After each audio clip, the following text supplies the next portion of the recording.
performing library of the Philippines in the congressional level or category. This library was established with joint efforts of the National Library, the municipal government of Balilihan, and the Bohol Island State University now, which used to be the CBSCAF, a national college then and now a university. This was particularly and specifically located beside the university, which is growing university in population and also providing access to readership, not only in the municipality of Balilihan, but also in the different towns of the 1st Congressional District.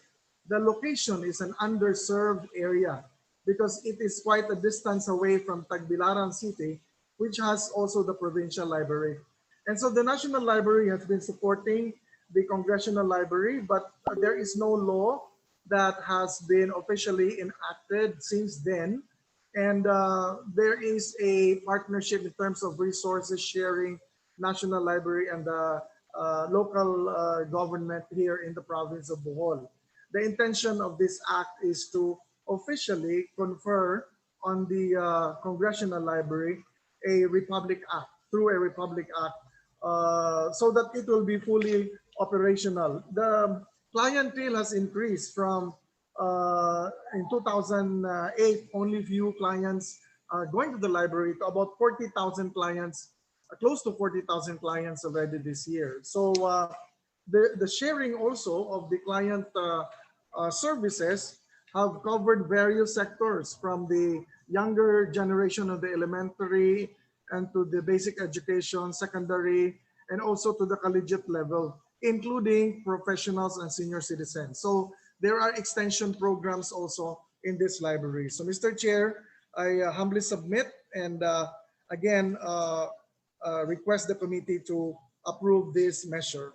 Thank you very much. Thank you, Honorable Chato. Comsec Rommel, meron tayong resource invitee from the National Library or from the DBM, ano? Yeah, from the National Library, yes, sir. Si Director Adriano is here, sir. Director Adriano, would you want to say anything or something? Good afternoon, Chairman. Good afternoon to all the members of the House of Representatives and everyone present here in this meeting. Mr. Chair, first and foremost, we would like to thank Congressman Edgar Chato for this initiative and giving importance to libraries and the readers in the Philippines.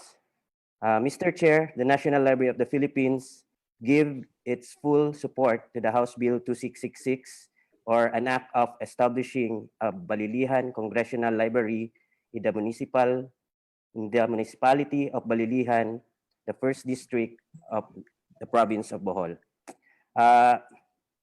Mr. Chair, we have just a little comments and suggestions about the proposed bill. So if you allow me, Mr. Chair, I have prepared something to flash in the screen. Yes, please proceed. Okay.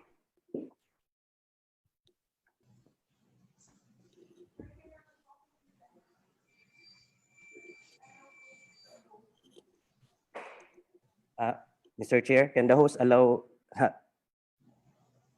Comsec Rommel, pwede bang ma-allow yung slide? John, can you John? allow screen share? It's allowed, sir.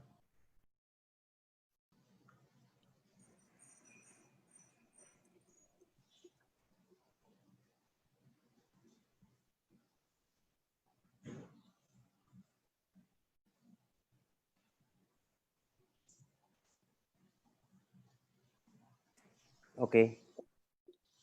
Okay, Mr. Chair. Just a little background, pero nasabi na ni Congressman Chato kanina.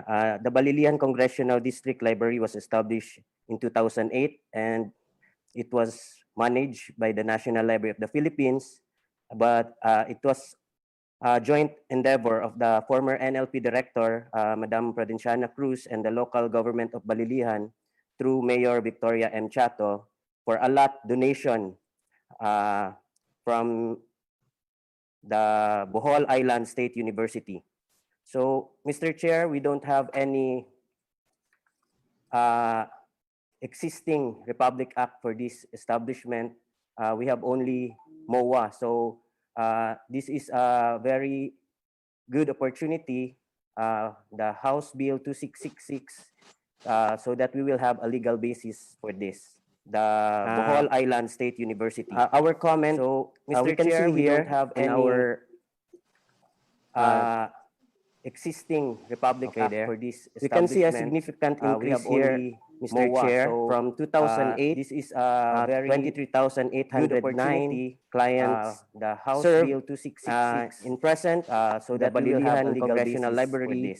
The Bohol Island State University. Our comment, so, Mr. Chair, we don't have in our Mr. Chair. We also have suggestions. We can see a significant increase here on Section 1 from 2008 library, 23,809 clients served in First District of Bohol. So that we will have a congressional library. In the National Library, Bohol Island State University. Our comment, Mr. Chair, we don't have in our Bohol First District Congressional Library. We also have suggestions.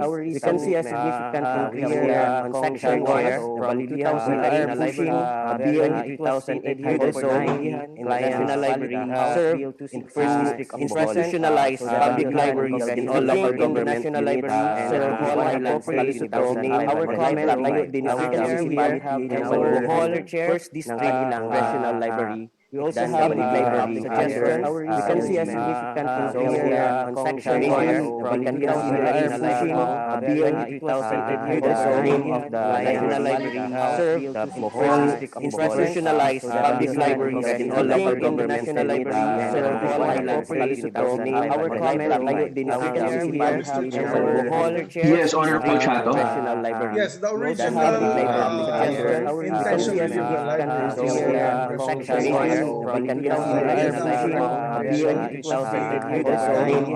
National Library serves the Bohol institutionalized public libraries in all local government National Library served Bohol Island State University. Our comment, even before the establishment Yes, Honorable Chato. yes, the original intention of the so this was required from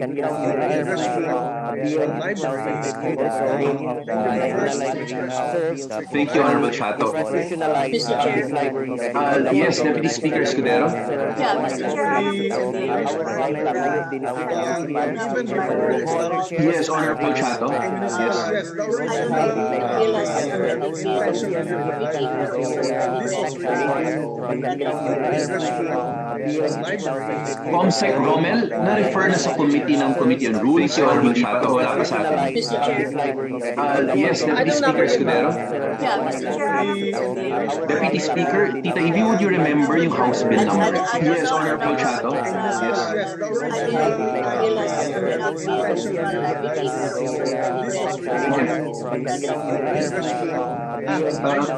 Comsec Rommel, na-refer na sa committee. Please check the rules on yung information para we could advise. Yes, Deputy Speaker Escudero. Yeah, Mr. Chair. Deputy Speaker, Tita Ivy, would you remember yung House Bill? Yes, Honorable Chato. Yeah, Mr. Chairman, I am thanking Congressman Chato. This is the first time I've ever heard of congressional library outside of the Comsec Rommel, na-refer na sa committee. Please check the rules on yung information para we could advise. Yes, Deputy Speaker Escudero. Deputy Speaker, Tita Ivy, would you remember yung House Bill? Yes, Honorable Chato. Yeah, Mr. Chairman, I am thanking Congressman Chato.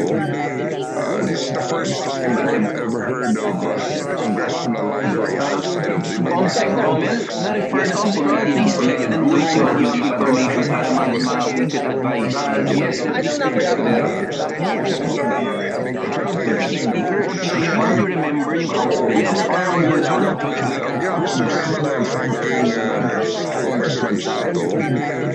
This is the first time I've ever heard of congressional library outside of the Comsec Rommel, na-refer na sa committee. Please check the rules on yung information para we could advise. Yes, Deputy Speaker Escudero. Deputy Speaker, Tita Ivy, would you remember remember yung council. Yeah, Mr. Chairman, I'm thanking Congressman Chato. This is the first time that I've ever heard of congressional libraries outside of the Comsec, first off, please check the notes on yung information para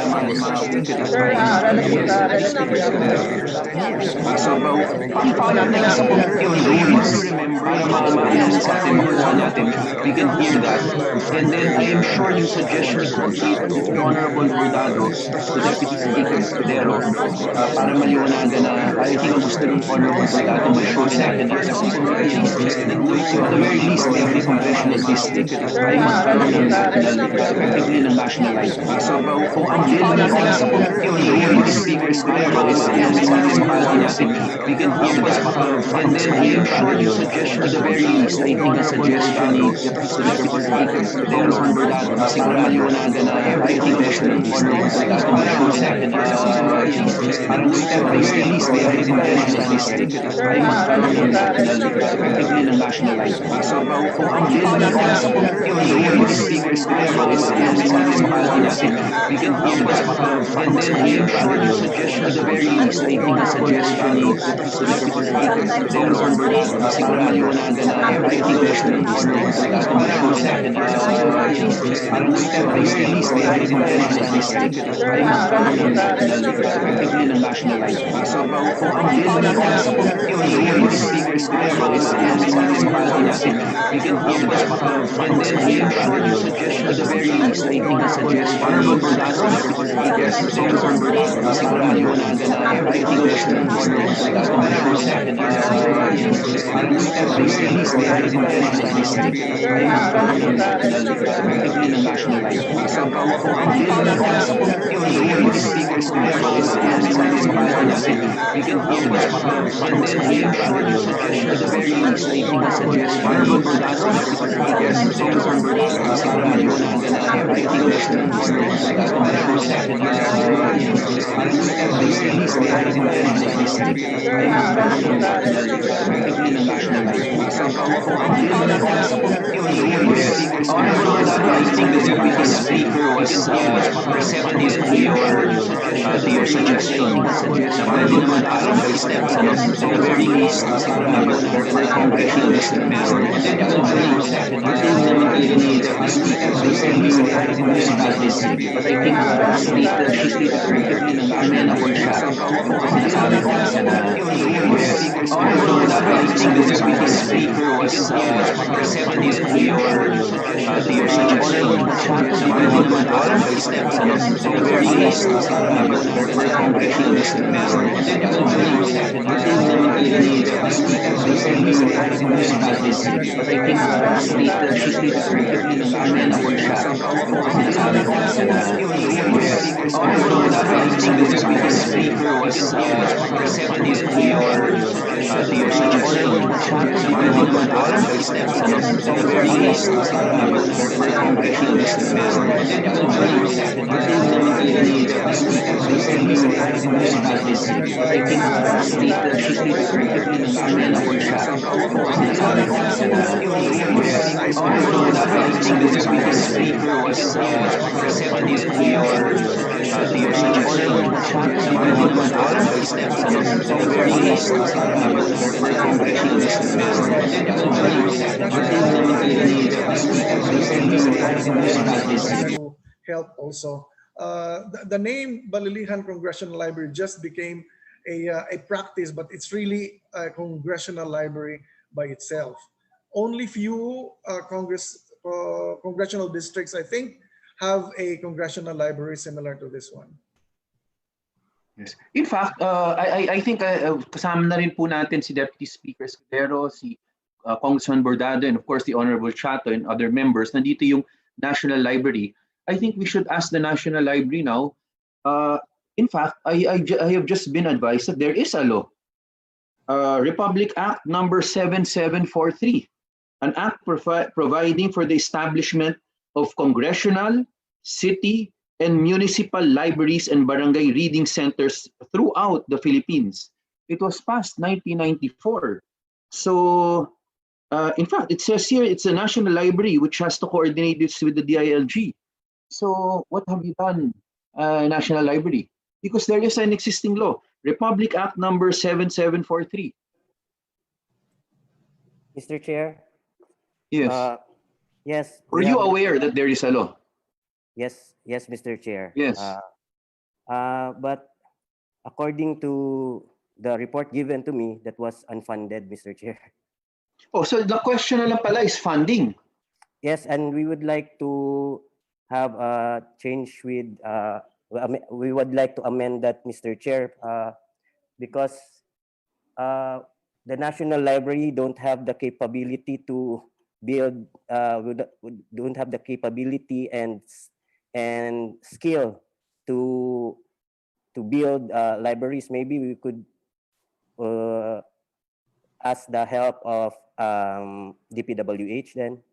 Of course, but then if you read the law, Executive Director, the only role of the National Library is to set the standards for reference books and other materials. Hindi ka talaga kayo magko-construct.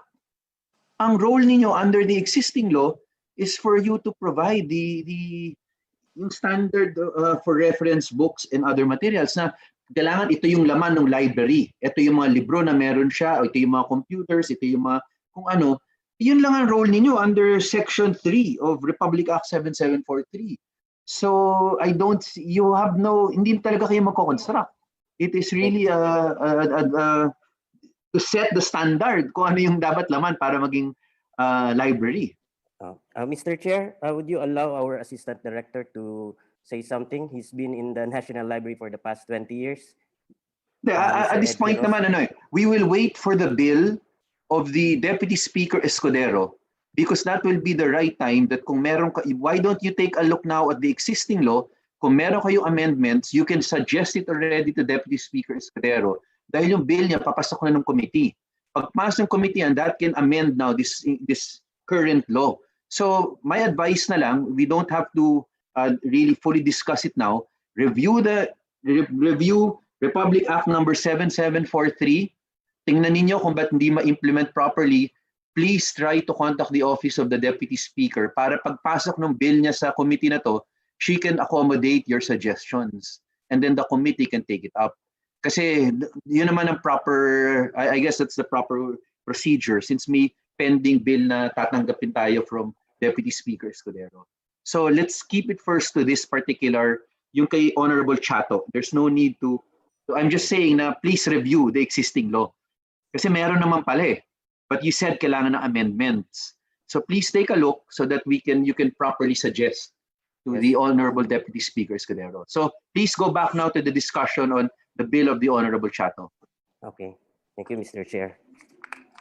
Then our next suggestion, Mr. Chair, on Section 2, the Director of the National Library shall appoint Librarian 3, Librarian 1, Computer Operator 2, Computer File Librarian, Librarian Aid, Audiovisual Equipment Operator, and a Watchman. We agree with this, Mr. Chair. We just like to correct that in the DBM list, there is no more Computer Operator position, so it is Administrative Assistant 3. And then also the Audiovisual Equipment Operator is not existing anymore, so we would like to change it with Administrative Aid 6, Mr. Chair. Again, that is a suggestion that we want the Honorable Chato to be the one to move eventually kung papayag siya. Honorable Chato? Yes, Mr. Chair. I adopt the proposal. No objection on my side in compliance with existing regulations. Mr. Chair. Thank you, Honorable Chato. Executive Director, okay na tayo? Last, Mr. Chair, on Section 3,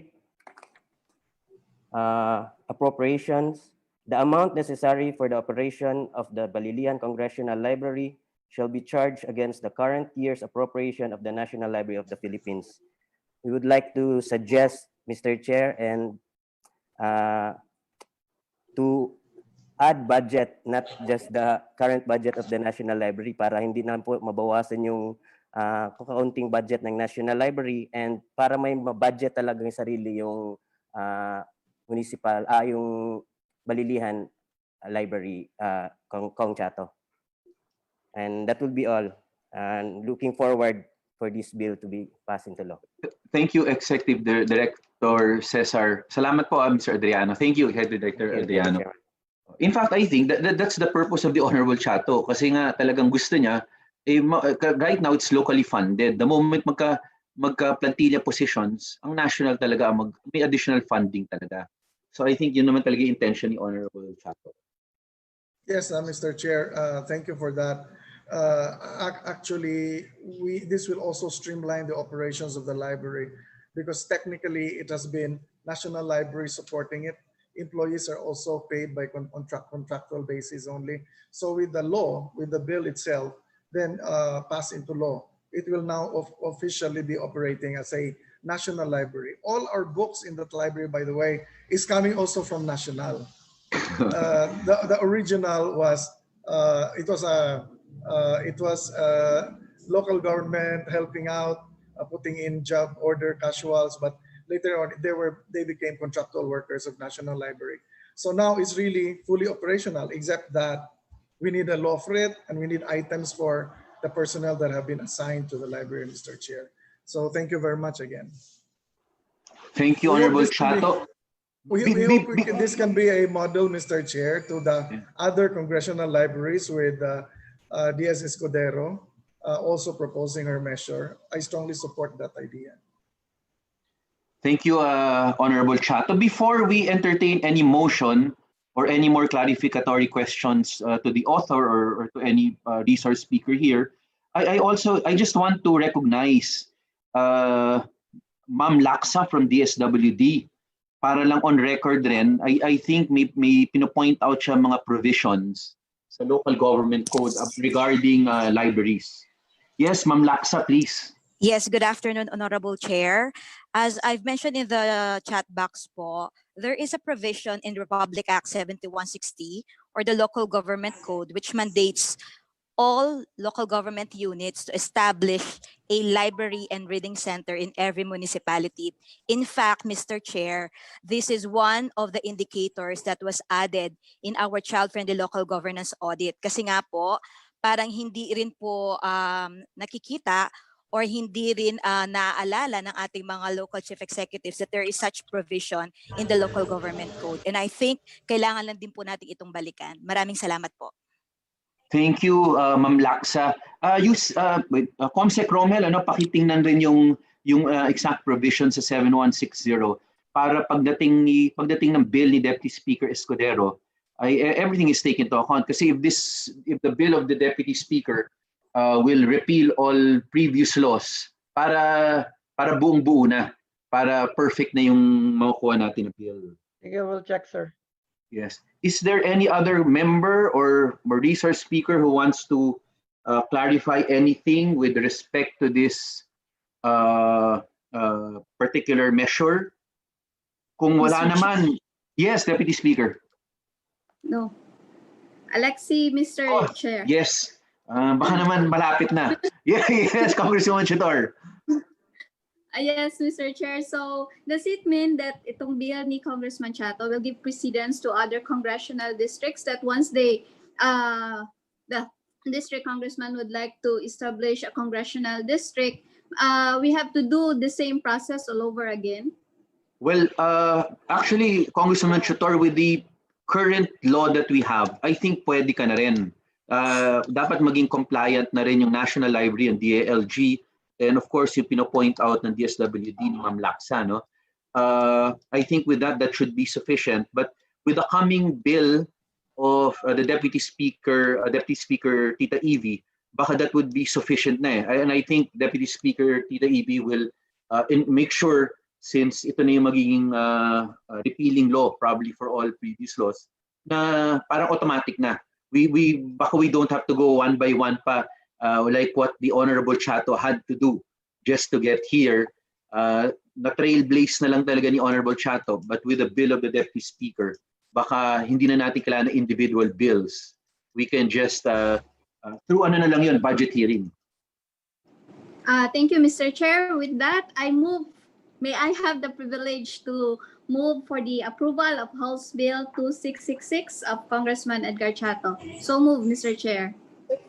Yes, with amendments. With amendments, is that correct? Subject to amendments in style. Mr. Chair. May nag-second eh. I heard someone. Yes, the honorable Alexi Tutor has moved that the bill of the honorable Chato be approved subject to the agreed amendments and style, duly seconded by the honorable Alan Reyes. Is there any objection? Chair hearing none. Same is approved. Congratulations, Honorable Chato. Thank you very much, Mr. Chair. Thank you to our colleagues, and of course to the National Library, Dr. Adriano. Yes, before we leave. Mr. Chair, Yes. Kong Colyantes. Yes. Mr. Chair. Yes. Congresswoman Colyantes recognized. Mr. Chair, I move that all members present be made co-authors of the said bill. Mr. Chair. Yes, there's a motion by the Honorable Colyantes that all members present who may wish to become co-authors of said measure be authors. Is there any objection? Second. Duly seconded by the Honorable Costello. Is there any objection? Chair hearing none, same is approved. Thank you, Congresswoman Colyantes. Mr. Chairman. Yes. Honorable Rufus Rodriguez, you're recognized. Yes, I just came in, so I just like to make sure that I am already present so that I'll be a co-author. Thank you, Yes. Mr. Chairman. Thank you, Honorable Rodriguez. But before we proceed to the next bill, also of Honorable Chato, I've asked the permission of Deputy Speaker Escudero to showcase the library that she has set up, is about to be inaugurated in the beautiful province of Sorsogon, and the good Deputy Speaker has agreed that we show it. Comsec Rommel, pwede ba natin pakita lang kasi it will serve as an inspiration to all members. Itong ginawa ni Deputy Speaker Evie Escudero. Sir, 2 photos lang yung lumabas, sir. Okay na ba yun, sir? Okay na yung 2 photos. Okay. Yeah. Dong, paki-flash, sir. Dodong, please.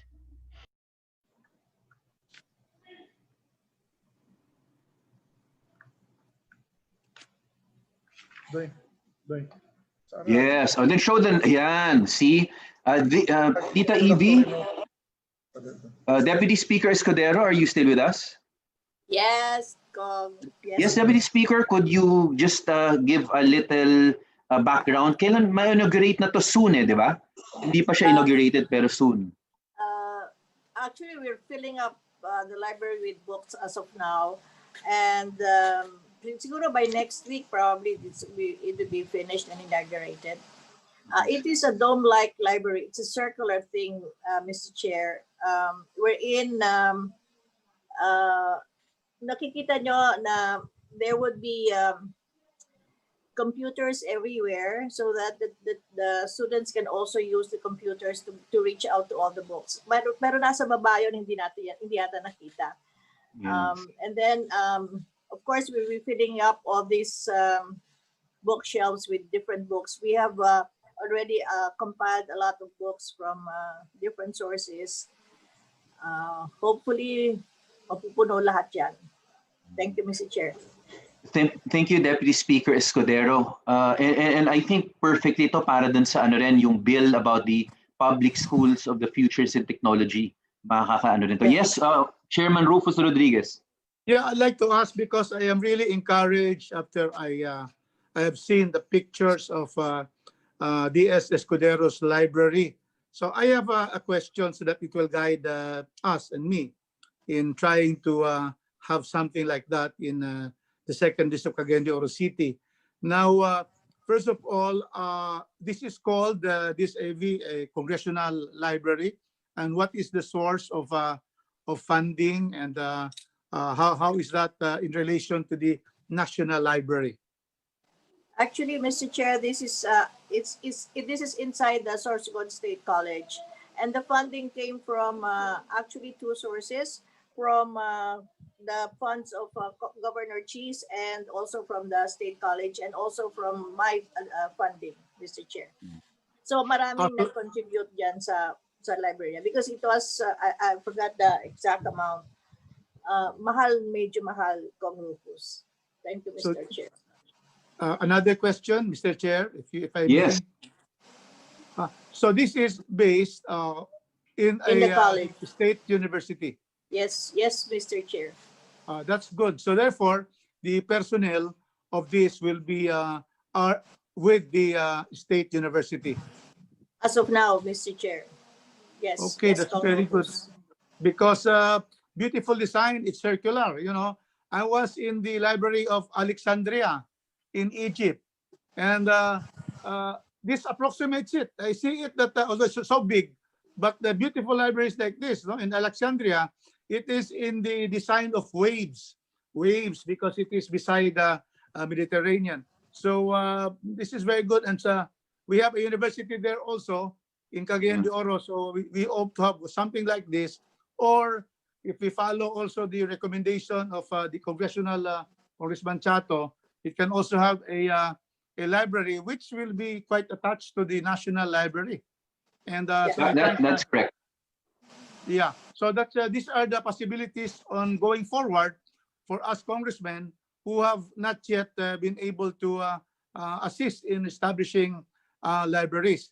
So I thank D.S. Escudero. My next question, Mr. Chairman, in relation to libraries is I know that I have read the local government code.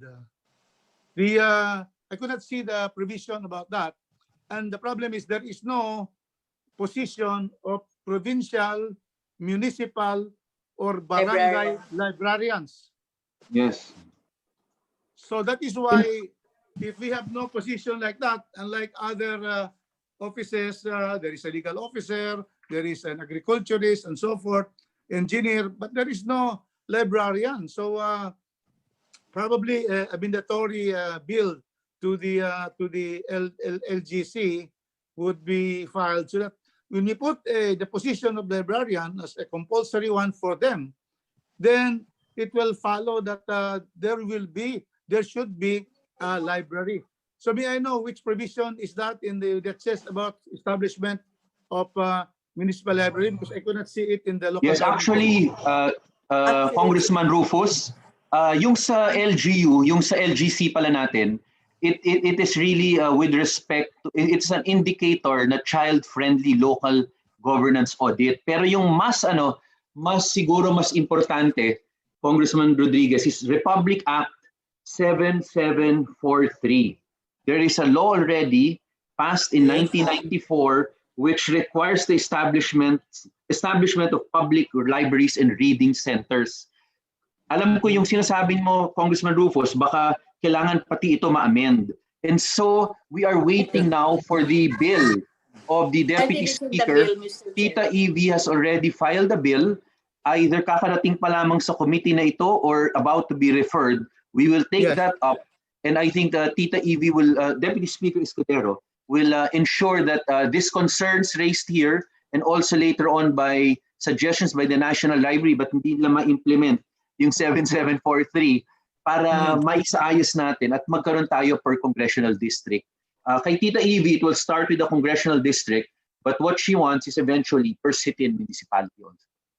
Actually, Mr. Chair, it's already in the bill that there should be a librarian for each municipality. Yes, Mr. Chair. So, I am sure maraming co-authors yan, Deputy Speaker. Mr. Chair. Yes, Honorable Chato. Yes, Honorable Chato. May I just shed light on the issue about the local governments? If you look at the local government code, it only mentions about libraries to be under the supervision of the Sanggunians. They fall under the organizational structure of the Sanggunian. Thus, the vice governor or the vice mayor has a direct supervision over libraries. When I was vice governor of Bohol from 1995 to 2001, I established a program called Build a Library, Build a Future. Our provincial library was under my supervision as vice governor, and I encouraged the LGUs to build their own libraries, and they were also directly supervised by the vice mayors. If we want to make amendments on that through Deputy Speaker Escudero's bill, that will be best, because there are two positions, kind of positions in the local government code, the mandated positions, which are specified under the local code, and those positions that are not actually prohibited to be created by the LGU. So the LGUs can create positions actually. But if there is a national law that somehow mandates it, then that will be best. Yes. Honorable Chato, of course, with your permission and subject to time, alam kong busy rin lahat sa kanya-kanyang district. But we would appreciate it if either on the day itself of the meeting, committee meeting on the bill of the Deputy Speaker, we can invite you, or if you can already give some suggestions to the Deputy Speaker even before the meeting para maganda yung flow. My pleasure, Mr. Chair. Thank you, Honorable Chato. The next bill on our agenda is House Bill number 3189, an act separating the High School Department of San Roque Integrated School in Barangay San Roque, Municipality of Balilihan, Province of Bohol, converting it into an independent national high school to be known as the San Roque National High School, and appropriating funds therefore authored by the Honorable Edgar M. Chato. Honorable Chato, would you want to sponsor your measure? Yes, thank you, Mr. Chair. And I adopt also as my sponsorship speech the explanatory note on this bill. And likewise, just some clarifications. This high school was created rather in 2010, operational already from 2010. It was part of the integrated school, which is San Roque Integrated School, both elementary and high school. The population of the school is growing, and the integrated school, with the help of the local government and the provincial government of Bohol, already secured a separate lot just beside also the elementary. And then there are now school buildings being built in that particular area, including a covered court, to have a separate high school. So the move here is to already establish officially a separate high school from the San Roque Elementary School. So that's it, Mr. Chair. And I would like to thank DepEd for strongly supporting this move, because this is also located in an underserved area, very far from the other high schools. So thank you very much again, Mr. Chair. Thank you, Honorable Chato. And we have DepEd here. So the DepEd, who amongst the DepEd family will be making a comment? Mr. Chair? Yes. Kamusta, Yusek Rebsi? Yes. Yeah. Please. Good afternoon, Mr. Chair, and to the members of this honorable committee. We interpose no objection to the proposed House Bill number 3189, authored by the distinguished representative of the 1st District of Bohol, Honorable Ed Chato. We fully support this initiative, and as a matter of fact, the Office of the Schools Division Superintendent and the Office of the Regional Director are in coordination with the Office of Representative Chato to comply with the documentary requirements pursuant to our DepEd Order number 40, titled Establishment, Merging, Conversion, and Naming, Renaming of Public Schools and Separation of Public Schools Annexes in Basic Education. As soon as the documents will be completed, Mr. Chair, we will submit this to your committee so that we could fast-track the swift passage of this bill. Thank you, Mr. Chair. Thank you, Honorable Yusek Rebsi. Meron pa bang gustong does any member or resource speaker want to say anything? Kung wala kasi, then again, the chair will be willing to accept motions, like a motion to approve subject to the submission of the documents referred to by Yusek. Chair. Yes? Pasensya na, hindi lumalabas. Sino po to? Please identify yourself. Kong Tutor. Kong Tutor, yes. Honorable Alexi Tutor, you are recognized. Yes. Yes, Mr. Chair, I move for the approval of House Bill 3189 of Congressman Edgar Tutor, and if with the pleasure of Congressman Tutor, I would like to be a co-author of his bill. So move, Mr. Chair. Subject to the submission of the documents by the deputy to this committee. To the compliance according to. Thank you. I second the motion, Mr. Chair. There is a motion by the Honorable Chutor, duly seconded by the Honorable Hernandez, that House Bill number 3189 be approved subject to the submission of the documents by the Department of Education to this committee. Is there any objection? Hearing none, same is approved. There is a second motion by the Honorable Chutor, duly seconded by the Honorable Hernandez, that all members present here this afternoon be made co-authors of said measure. Is there any objection? Chair, hearing none, same is approved. Congratulations, Honorable Chato. Thank you very much, Mr. Chair, and thank you to our colleagues, and thank you also to the resource persons. Daghang salamat. Honorable Chato, please don't forget for the libraries, no? Yes, you will I help us out. Yes. Yeah, I will await a notice from the committee for the deliberations on the matter, Mr. Chair. Thank you. Yes.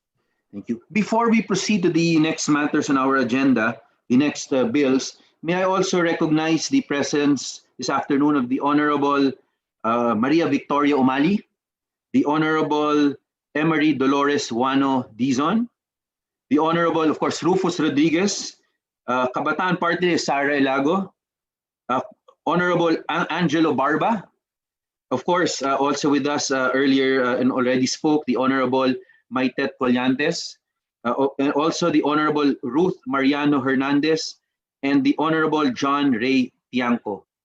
Maraming salamat po and welcome po. The next bills on our agenda would be the bills on the hiring of school-based guidance counselors, psychologists, social workers, and mental health personnel.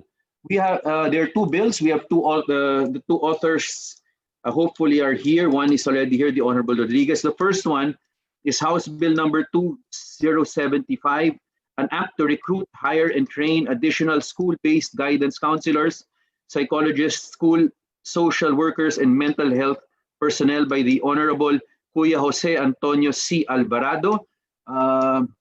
Is the Honorable C. Alvarado present this afternoon? The next bill is House Bill number 2732, an act to recruit, hire, and train additional school-based guidance counselors, psychologists, school social workers, and mental health personnel by the Honorable Rufus Rodriguez. Honorable Rodriguez, you are recognized if you wish to sponsor. Yes. Thank you, Mr. Chairman, and I would like to take this opportunity also to on behalf of Congressman Alvarado to also co-sponsor his bill so that our two bills could already be discussed in this committee. And so in regard to my bill, Mr. Chairman, precisely mental health has been a problem for some time, and it has been aggravated by the pandemic. And one of the most vulnerable in the case of Cagayan de Oro, about two in recent times have committed suicide. One on top of the flagpole.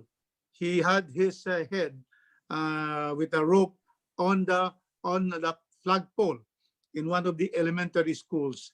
And so it really is a matter which should now be addressed by Congress, that we need in these times of pandemic, and of course children had really problems on growing up, and the mental health issues have come up. And so therefore my bill would be able to allow the hiring of 3 more additional personnel in each public, elementary, and high school that will have one psychologist, 1 social welfare, and one mental health expert. So we will have 3 more, because the population of schools are quite large, especially in areas in populations of the more urbanized cities. And so therefore adding 3 personnel for this would really go a long way in being able to help our students in need. And classes will start in October, but it may be online. So they could be hired, and they could have an online access to our elementary students and our high school students. This is so that we prevent the suicides coming out from mental health issues, Mr. Chairman. Thank you, Mr. Chairman. Yes, thank you, Honorable Rodriguez. Just to clarify, you have sponsored both your measure and the measure of the Honorable C. Alvarado. That is Yes, correct. that's correct. And Honorable Rodriguez, you will be open to amendments to your measure. Definitely, Madam Chair, Mr. Chair, because we want to improve whatever has been submitted. We would like to get the the views of other stakeholders because we want to improve our bills. Thank you, Mr. Chairman. Yes, in fact, this is timely, Honorable Rodriguez, because this problem has been identified by the Department of Education since last year when they were questioned on this matter. And I think we have the representatives. If I remember correctly, para diretso na tayo, DepEd, sa problema, you have been open to hiring guidance counselors and so forth. Ang problema ninyo, yung limitation that there is a requirement by some law that ang i-hire lang ng DepEd ay dapat may masteral na. So more or less, ang may masteral lang, mga 2,000 lang yan. And to cover all our DepEd schools, hindi ka kasya. Secondly, ang grade level na pagpasok ng, under that law, ang grade level na pagpasok ng guidance counselor is salary grade 11 and the maximum that they can reach is salary grade 13. So you can imagine, Honorable Rodriguez, rine-require ka ng masters, pero under some law, ay limitado yung sweldo mo. Hanggang dun lang. So there is something unfair about it. Although it has been remedied in some provinces, I think it should be remedied nationwide. So can the DepEd now enlighten us, especially the author, para ma-amend na niya ngayon, we can approve this and it will be easier now for DepEd to move and to start hiring. So sino po sa DepEd family ang magsasalita tungkol sa bagay niyo? If I may be recognized, Yes. Mr. Chair. Thank you, Yusek Mateo. Please. Yes, Mateo. Please. Yes. Magandang hapon po, Chair Roman, to the sponsor of the two bills, Congressman Rufus and Good afternoon. Pribado. And congratulations to Congressman Chato for the approval of these bills. Tama po yun.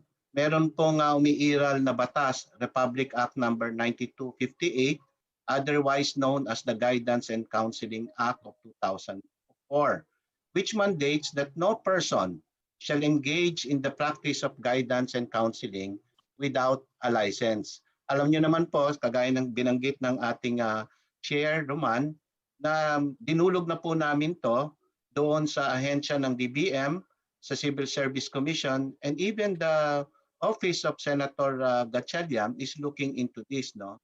Ang problema po natin talaga ay yung supply side.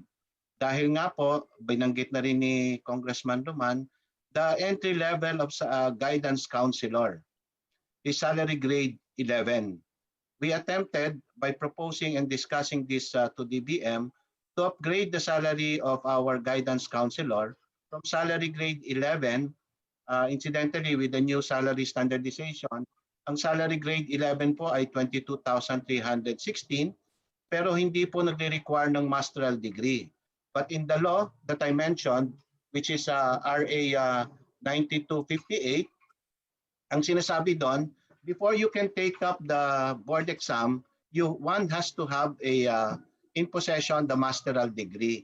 Bago po mag-board yun, iba po yung mapapasa pa.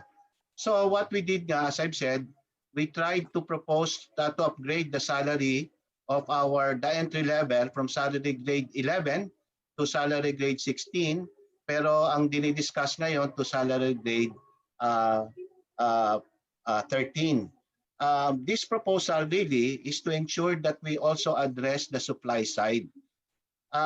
Hindi lang po to sa guidance counselor, pati nga po yung psychologist, kailangan po rin yata ng license, no, to practice their profession. In the meantime, what the department is doing, because there are no takers in the current unfilled items, we have 5,398 authorized position. Ang filled up lang po is 1,096. So meron pa tayong pong 4,302 unfilled.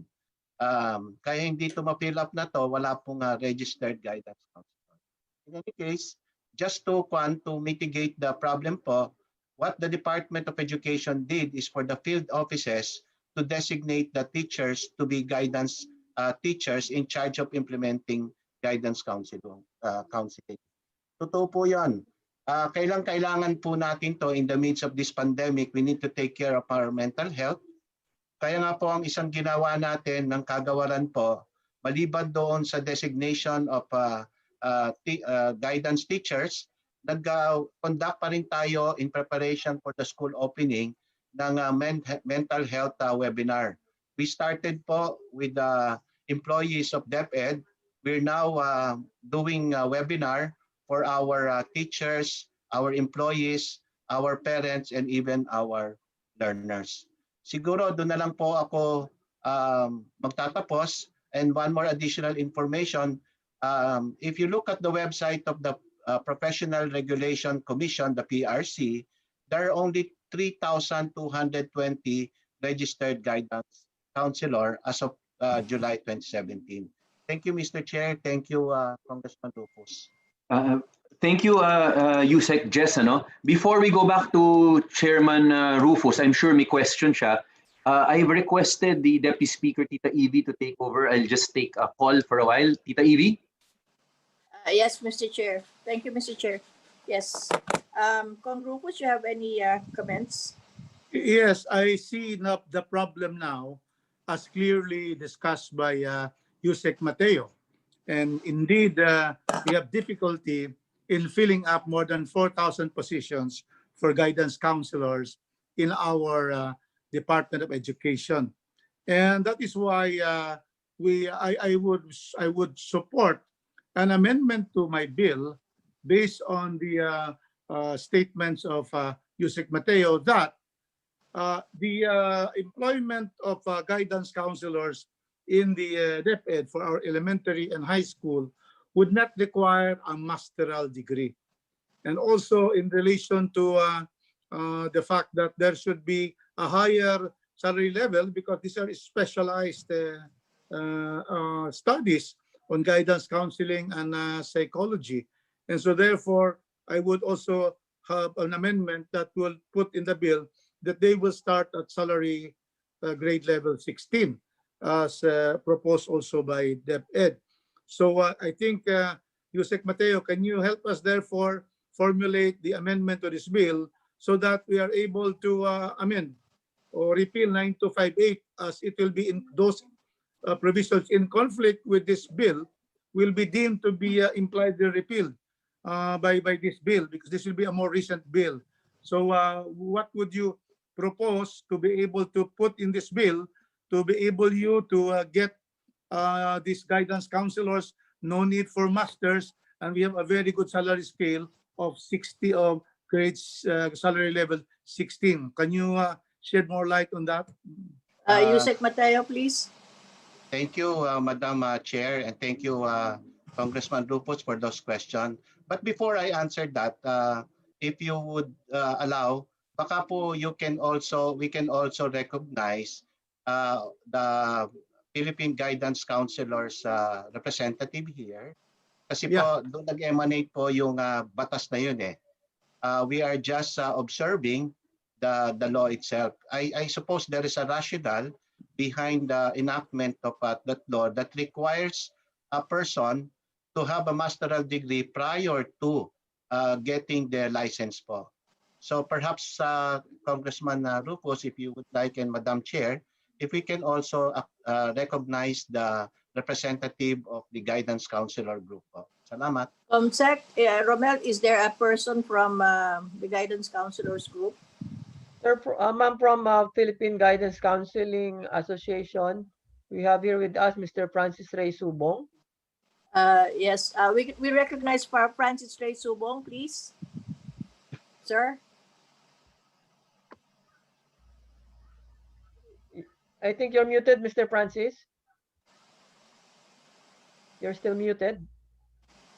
Muted pa kayo, sir. Wait. Sound check. Sound check. Okay Sir, na po. Okay. Good afternoon po, Madam Chair. Good afternoon po sa ating mga legislators and to all our resource persons. Good afternoon din sa mga kasamahan ko po sa DepEd. I'm also a DepEd employee, but right now I'm speaking in behalf of the Philippine Guidance and Counseling Association as PRO. For the record, though I'm a guidance counselor, I shifted to master teacher position because of the lack of career progression, which right now I'm in salary grade 18 compared to when I entered DepEd, I started with salary grade 11 only. Okay. Now from Madam Chair, may I ask if I can share some slides, Comsec? Yes, please, Comsec. Okay. Are those ready? Your slides are ready? Yes, I'm right now sharing po, Madam Comsec.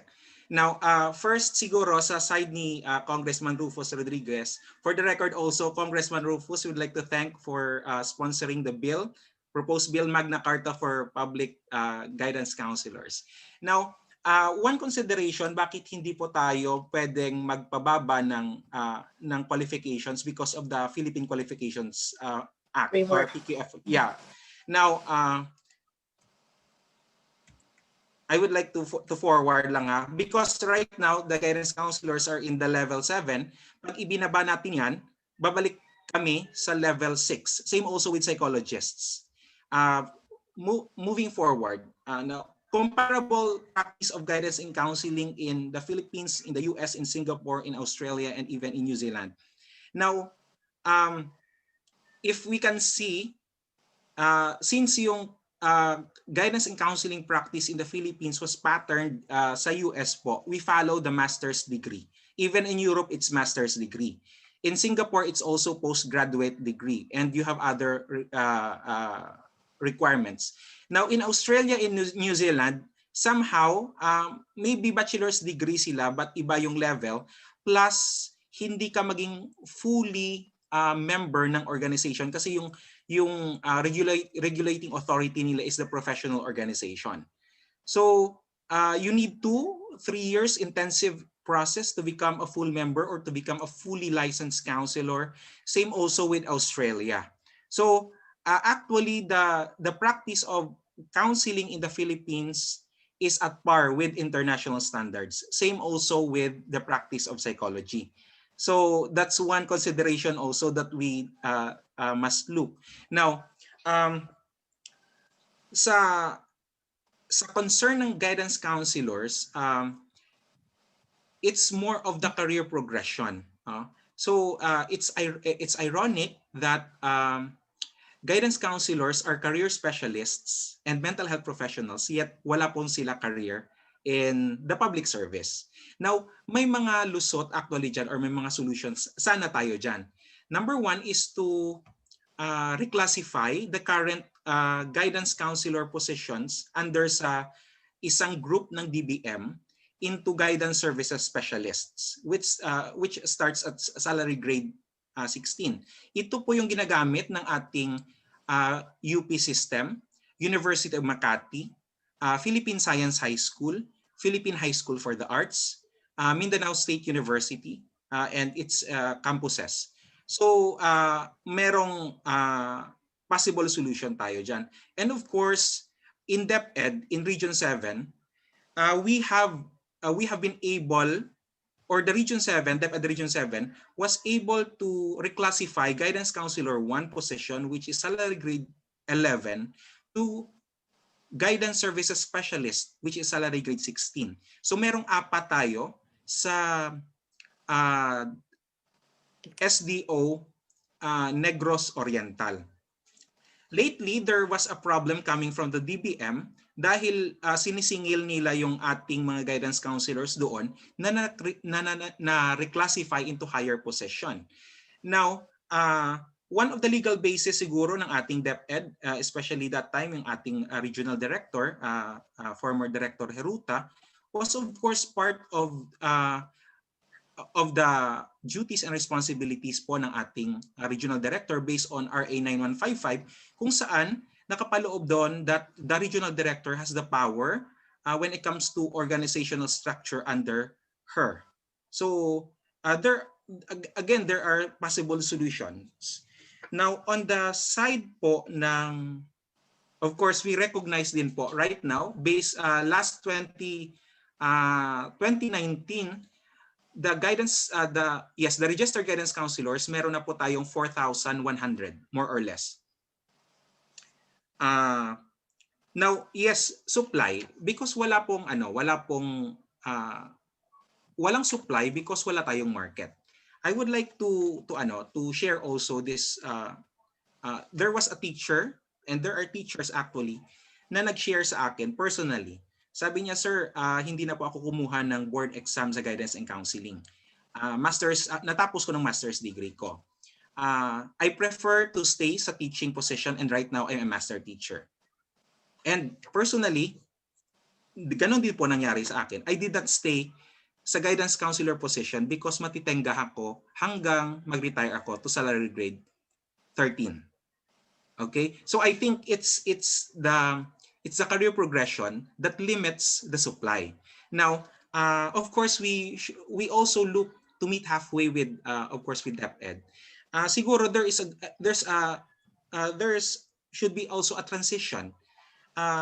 Right now, we are proposing to position guidance counselors sa division offices and regional offices because wala po tayong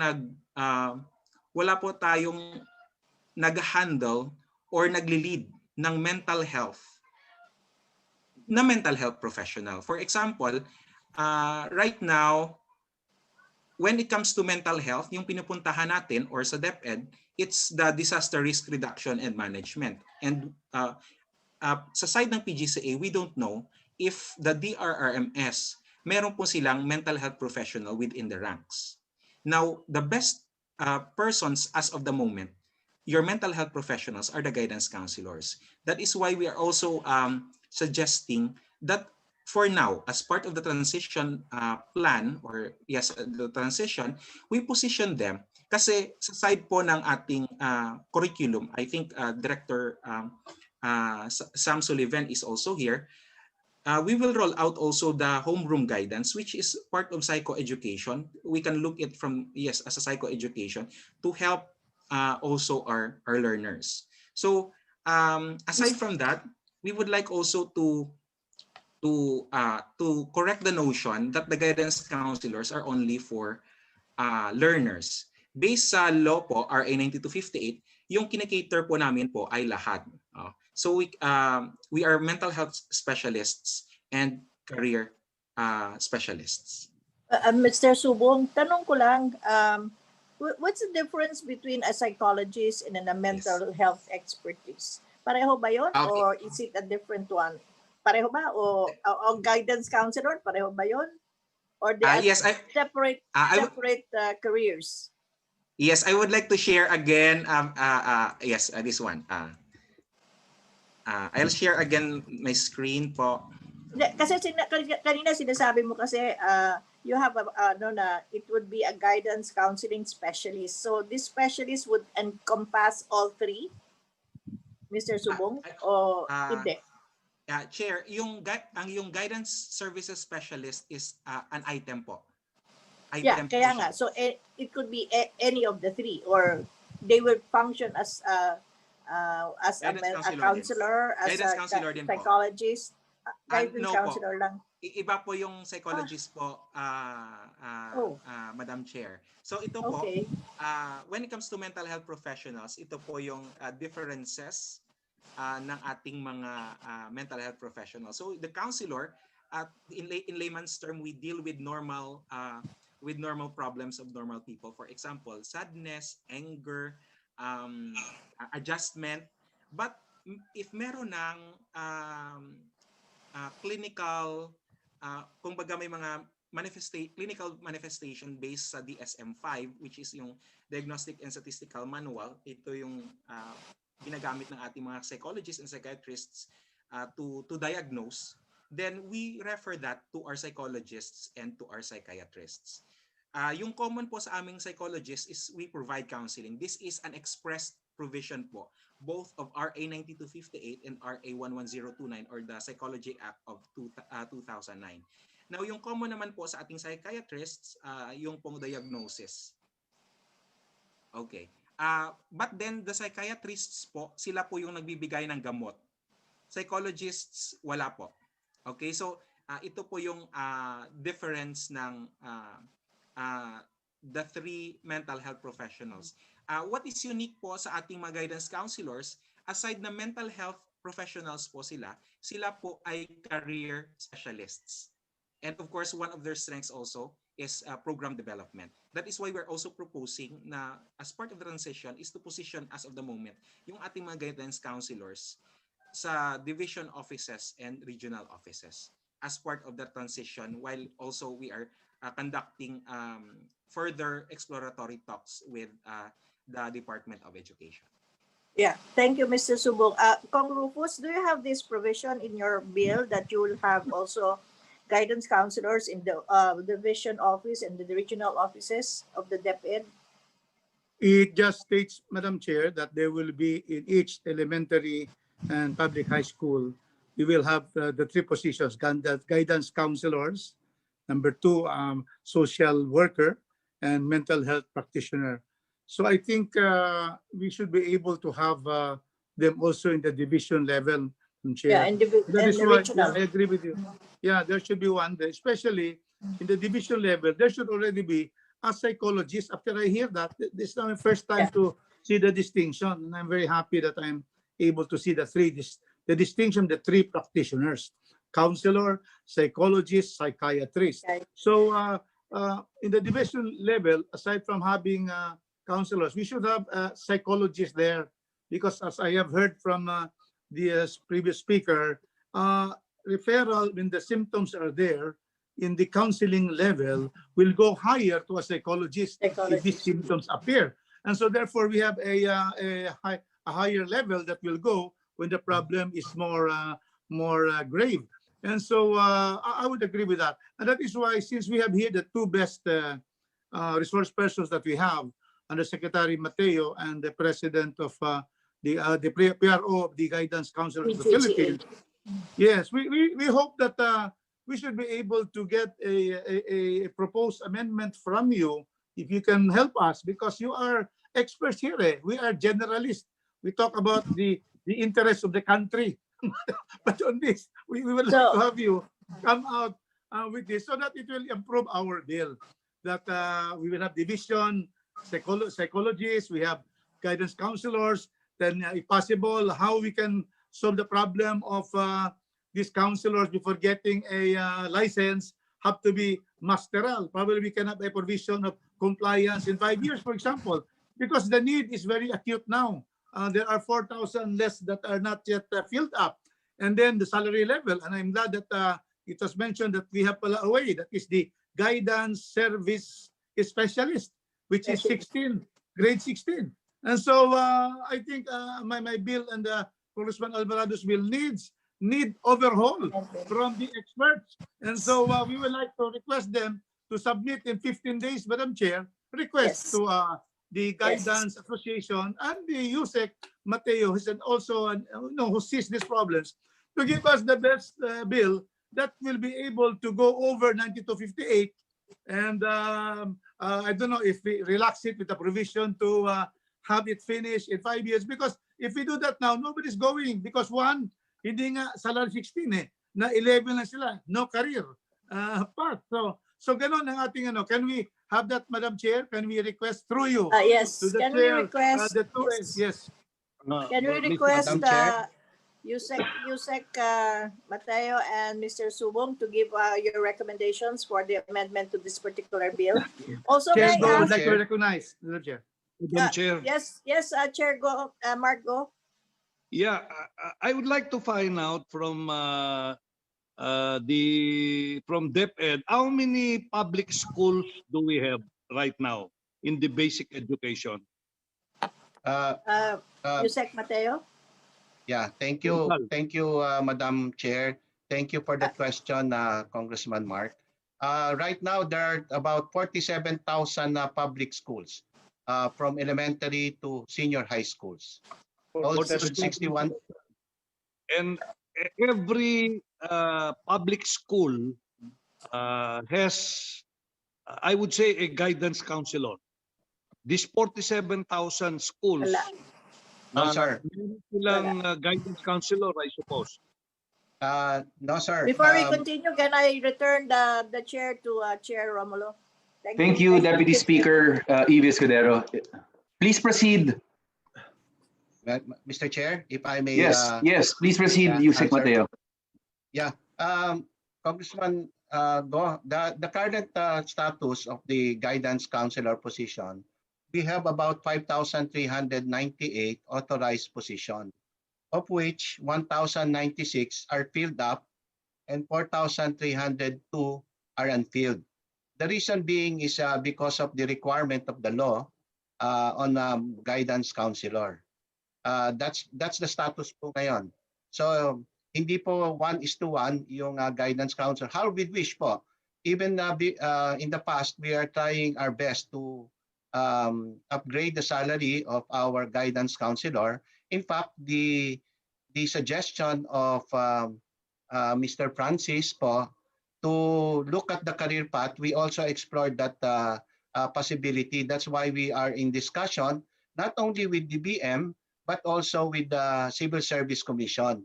DBM po, kasi merong mga position classification yan, and we also have to look at also the budgetary requirement if we do that. Thank you, Mr. Chair.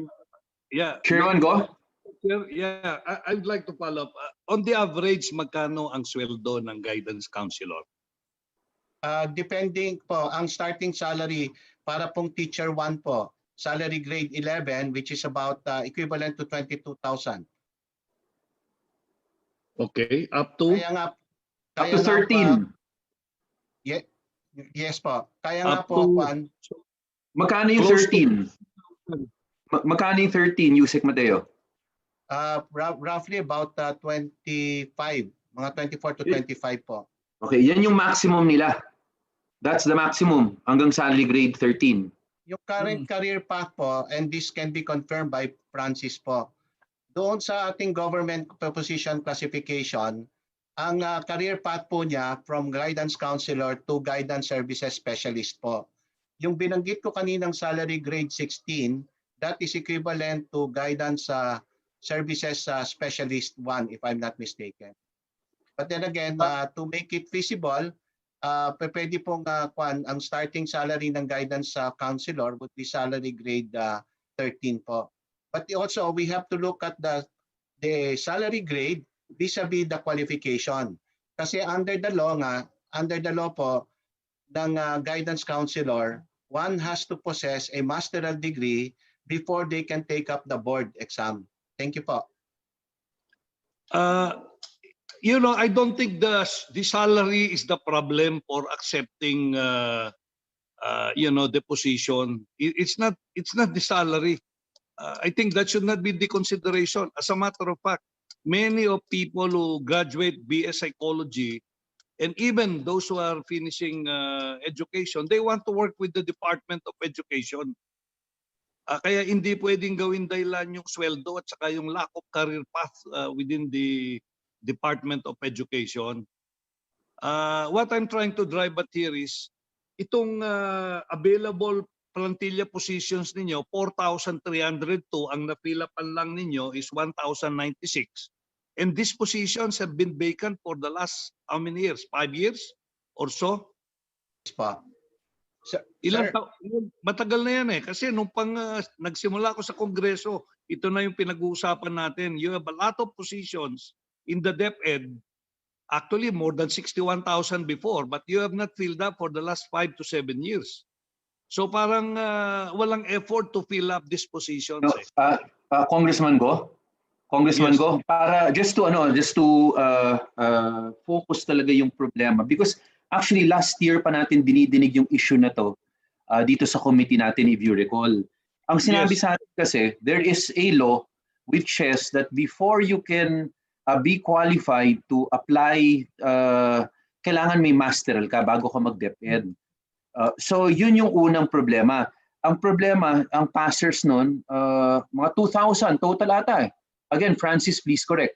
Nationwide, ilan ba ang pumapasa nung test na yon? So far, ilan ba ang counselors natin? Every year po, Mr. Chair, based on statistics, between 250 to 350 per year per year. So, hindi ganun karami. Again, Congressman Margo, hindi ganun karami ang pumapasa ng test na to with the plantilla positions that are supposed to be open. Pangalawa, okay na. Pumasa sila, pwede silang pumasa ng DepEd. Ang problema naman, nag-masteral ka na, ang entry level mo, salary grade 11. Correct? Is that correct, Francis and you suggest? Yes, correct, Mr. Chair. Yes. Salary Ngayon, grade 11, 22. Ano ang maximum na mararating mo? Mr. Chair, Grade. may I share a screen po? May I share the screen? Sabihin mo na lang sa amin. Sabihin mo na lang. We don't have... SG13 for life. Salary grade 13 at 25,000 pesos, di ba? Hanggang dun lang. So, Chairman Margo, yun yung sinasabi nilang problema. Unang-una, sa supply side, hindi naman ganun karami ang pumapasa ng test. Secondly, between working sa DepEd na kung saan kahit gaano kagaling ka, hanggang salary grade 13 ka lang, di doon ka lang sa private. Kulang rin ang applicant talaga. So nandoon yung problema natin. That's what I understand from last year. So I think that is what we want to correct. And yes, and then sabi naman ni Chairman Rufus, open sila to an amendment on their bills because last year pa natin di-discuss to, naabutan lang tayo ng pandemic eh. Yeah. Mr. Chair, pwedeng magtanong. Yes, Deputy Speaker. Mr. Chair, one of the requirements for the psychiatrist is a doctor of medicine. Tama ba ako, Mr. Francis? Yes po. Yung psychiatrists po natin are medical doctors. So medical doctor. I don't know if any medical doctor would apply for that position. What do you think? Madam, yung psychiatrists po, iba yung, as far as I'm concerned, iba po yung kanilang plantilla position. I think it's medical officer. Yun po yung kanilang plantilla positions. So anong plantilla yun? Anong number? I am not familiar, but it's medical officer yung positions. Yung sa amin sa DepEd, I think the medical officer is medical officer 3, which is salary grade 21, if I'm right. Siguro yung mga kasamahan po natin from the BAHROD can say something on the medical officer na salary grade. Yung sa psychologists po natin din, madam, is yung psychologist, 3 lang po yung kanyang levels. Psychologist 1, 2, and 3, 11, 15, and 18. Dead end na din sila. So in fact, Deputy Speaker Escudero, yun yung talagang I think that's why we appreciate the discussion here by Congressman Marco, Deputy Speaker Escudero, and of course Congressman Rufus. Again, Francis, kailangan natin ma-correct both sides, di ba? Yung sa supply side, again, humihingi sa'yo, I think na-order na, Deputy Speaker? Yung salaries also, Mr. Yes, Chair. Deputy Speakers already asked you that within 15 days, but kung pwede sana even quicker, para next week pwede natin i-hear ulit to.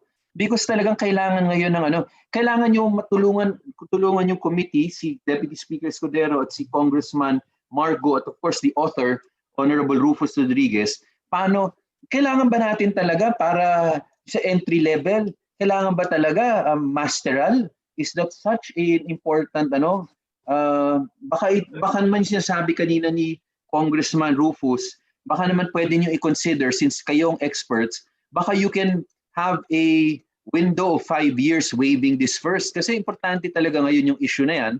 Pangalawa, yung salary na pinopoint out, sobrang liit naman ng salary grade 13 for someone that you want as a masteral graduate. Kailangan talaga maging may encouragement naman na pumasok sa DepEd, di ba? Importante yung role nila. And then the third po na i-request namin sa inyo, you suggest, Francis, right now, ang lagi nyo binabanggit lang sa amin, hindi nyo binabanggit fully, puro school-based lang naman talaga ang hinahire ninyo. Paano naman, saan ang progreso nila? Pwede ba silang umabot hanggang regional, hanggang central? You have to have a hierarchy para naman, gusto naman nung Kaysa mag-private sila, dito mabubuhay yung pamilya nila. So it has to be really medyo holistic talaga eh. Kasi di ba? So maasahan ba namin na yes, you suggest? Tama po 'yon, Mr. Chair. Kaya nga po doon sa mga meetings namin, the department keeps on pushing to look at a career track po. Yes, you keep on pushing. Who is stopping the pushing? Who is the obstacle? Who are you pushing? Yes po. Ang ganito po 'yun kasi dahil hindi naman po to sa DepEd lang, there are guidance counselor in other agencies. That's why we have to discuss it with Civil Service Commission, also with the Department of Budget Management doon sa position classification po. Yes. Congressman Rufus, is Congressman Rufus still with us? Rufus? Rufus, last lang. I am always with you. Yes. Congressman Rufus, ito yung sinasabing issue. You are a lawyer also. Ang sinasabi ni Yusek Jess sa atin, ang issue nila, because the other agencies also require guidance counselors. Tama ba yun, Yusek Jess, di ba?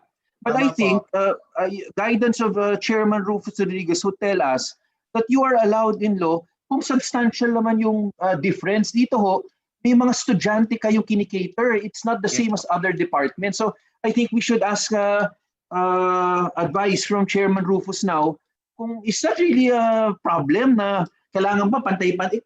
Iba yung kaso dito eh. May children to eh. Yes, Chairman Rufus. We can have a substantial distinction. That's why the latest law will repeal the prior law. If that is that there are laws that have to be repealed, we repeal it because Congress is the policy-making agency instrumentality in the government. And that is why, but we want to have the detailed proposals from Yusek Mateo and Mr. Francis because they are the practitioners there. They know. And that is why the three issues were exactly expounded by you, Mr. Chair. The supply side, and then the requirement of the qualification side, and then the salary side. So this should be addressed in that bill. The DBM will follow. And also the COA and the Civil Service Commission, if a bill is passed, because that will be the latest policy of the government, of the Congress. So yan ang dapat gawin natin kasi otherwise, babalik tayo sa problema, 4,300 bakante. Kung may papasok, lilipas sa master teacher kasi walang itong career path. Wala talaga is. That's why mental health will always be secondary, will always be relegated behind. It is left behind, Mr. Chair. So therefore, let us bring them out together and be able to really have them already be there, existing, and having the proper remuneration, Mr. Chairman. Correct. And there's a substantial distinction between the Department of Education and the other departments. Kasi ito ho, may children talaga involved. So, hindi naman kailangan pare-pareho talaga ang application. Yes. Of course, Mr. Chairman. Yes, thank you. Chairman Margo? Chairman Margo? I would like to find out from DepEd, out of the 1,096 that are now guidance counselors, all of these are with master's degree? No, sir. Kasi merong under the law ho, merong tinatawag no na grandfather's clause. Yes. So I mean, ilan taon yun? Maybe so mga Francis ilang, can help. How many percent out of the 1,096 are non-MA or MS graduate? Konti lang po. Yeah. Konti? I don't have. Yeah. Thank you, Congressman Go. Mr. Chair, if I may be recognized. Yes, please, you suggest. Yeah.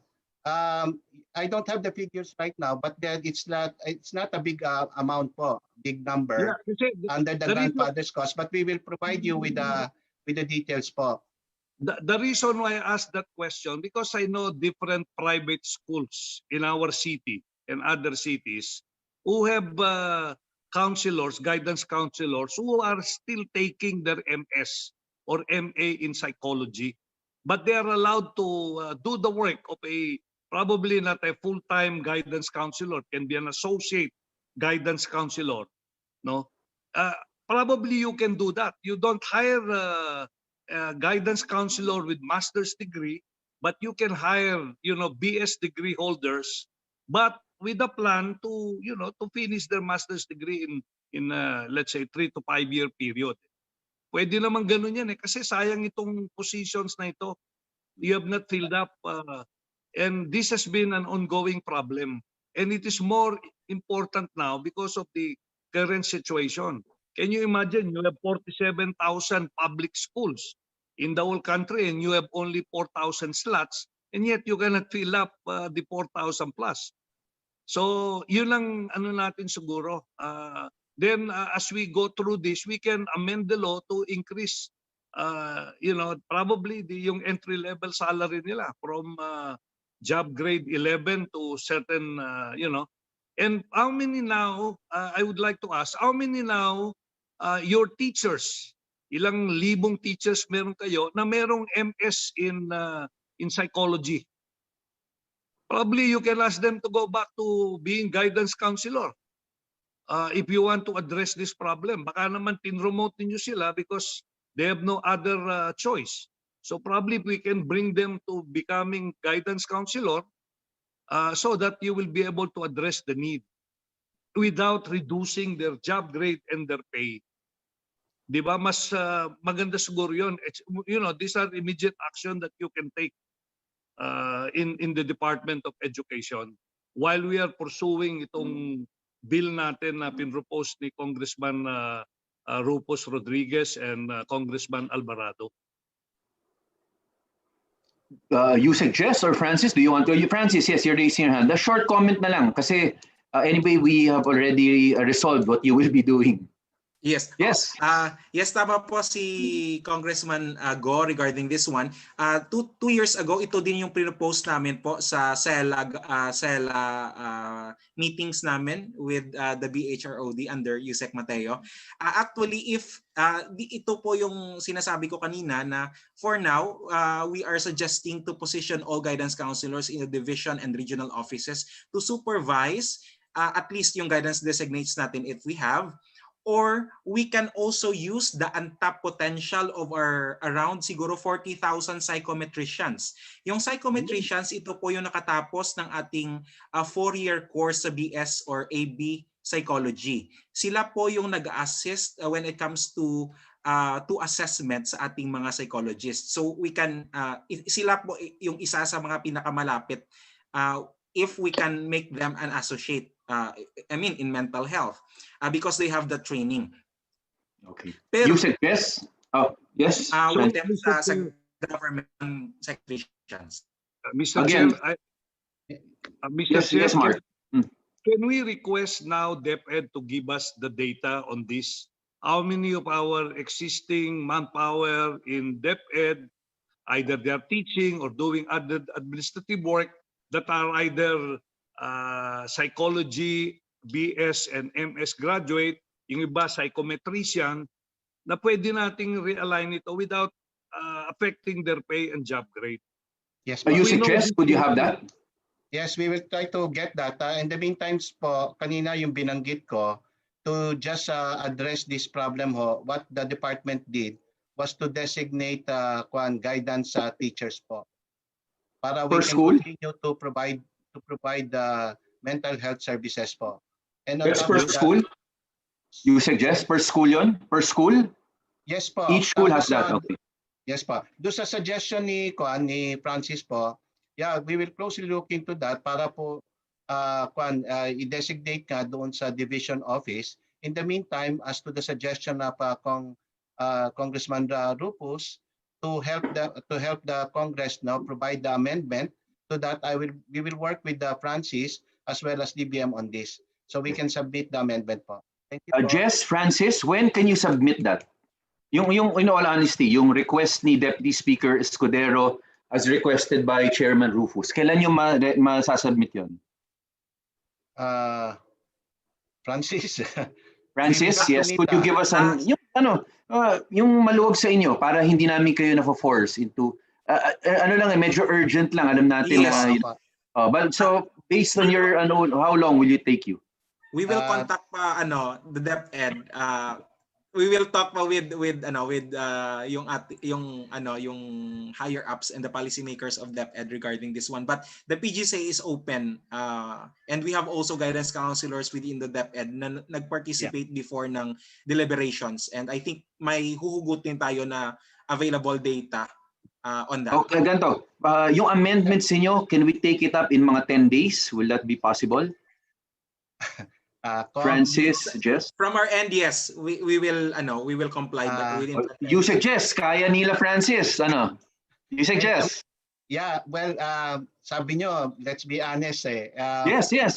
Magkakaroon na po ng hearing kasi we are preparing for the budget hearing po. If you can give us at least 15 to 20 days po, kung pwede.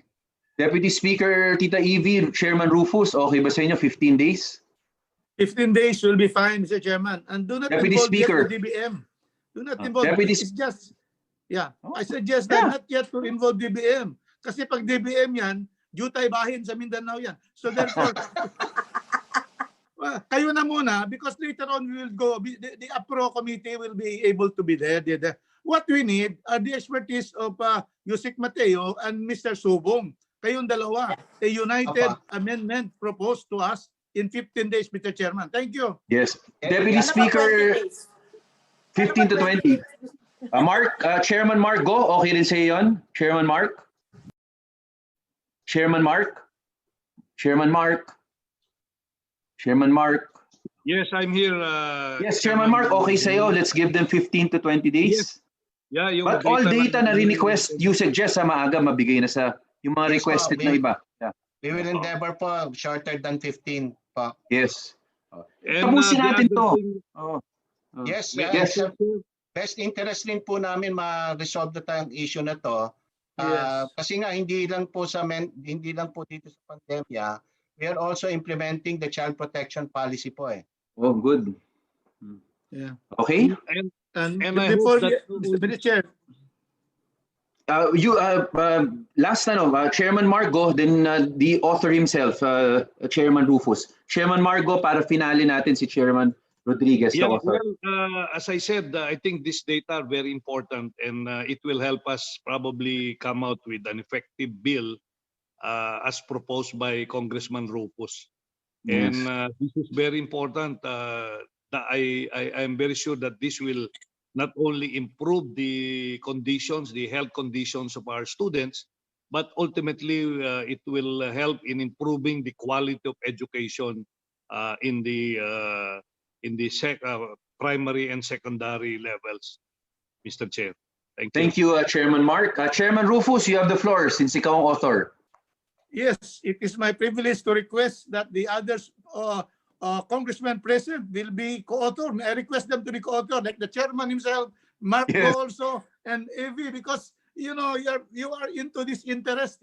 So therefore, if you can be co-authors, including those who are still present, I don't know who are present, but I can see the chairman himself, of course, then DS, Evie, and Mark Go. So we will put this together and have this approved. Thank you, Mr. Chairman. So we await 15 days. This is a motion, Mr. Chair.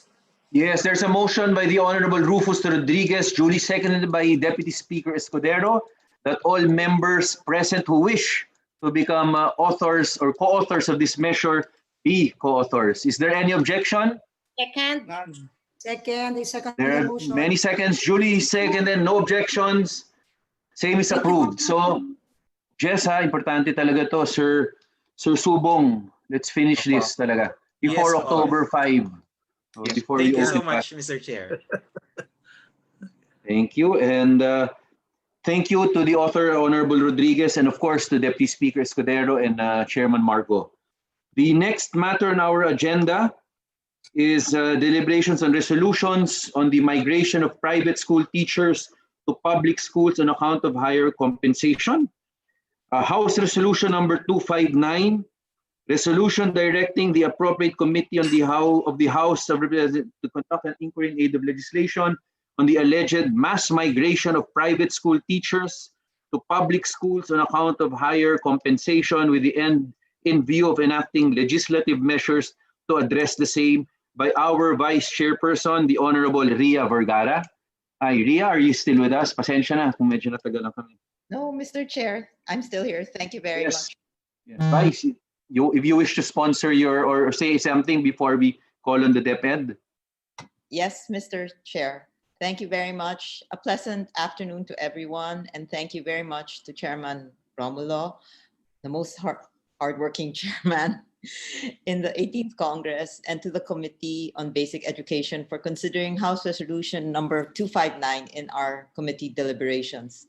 Republic Act number 11466, signed by our President last January, increased the monthly salary of an entry-level public school teacher with salary grade 11 to 22,316 from a previous rate of 20,754. While this is an important and appreciated development, this has also resulted in an imbalance as there is no parallel and simultaneous effort with respect to the salaries of private school teachers who perform the vital function of educating our children. There is the Teacher Salary Subsidy Program, or TSS, which I understand is the only existing and regular government subsidy program for our private school teachers. The subsidy is currently pegged at only 18,000 per school year per qualified teacher in private junior high schools.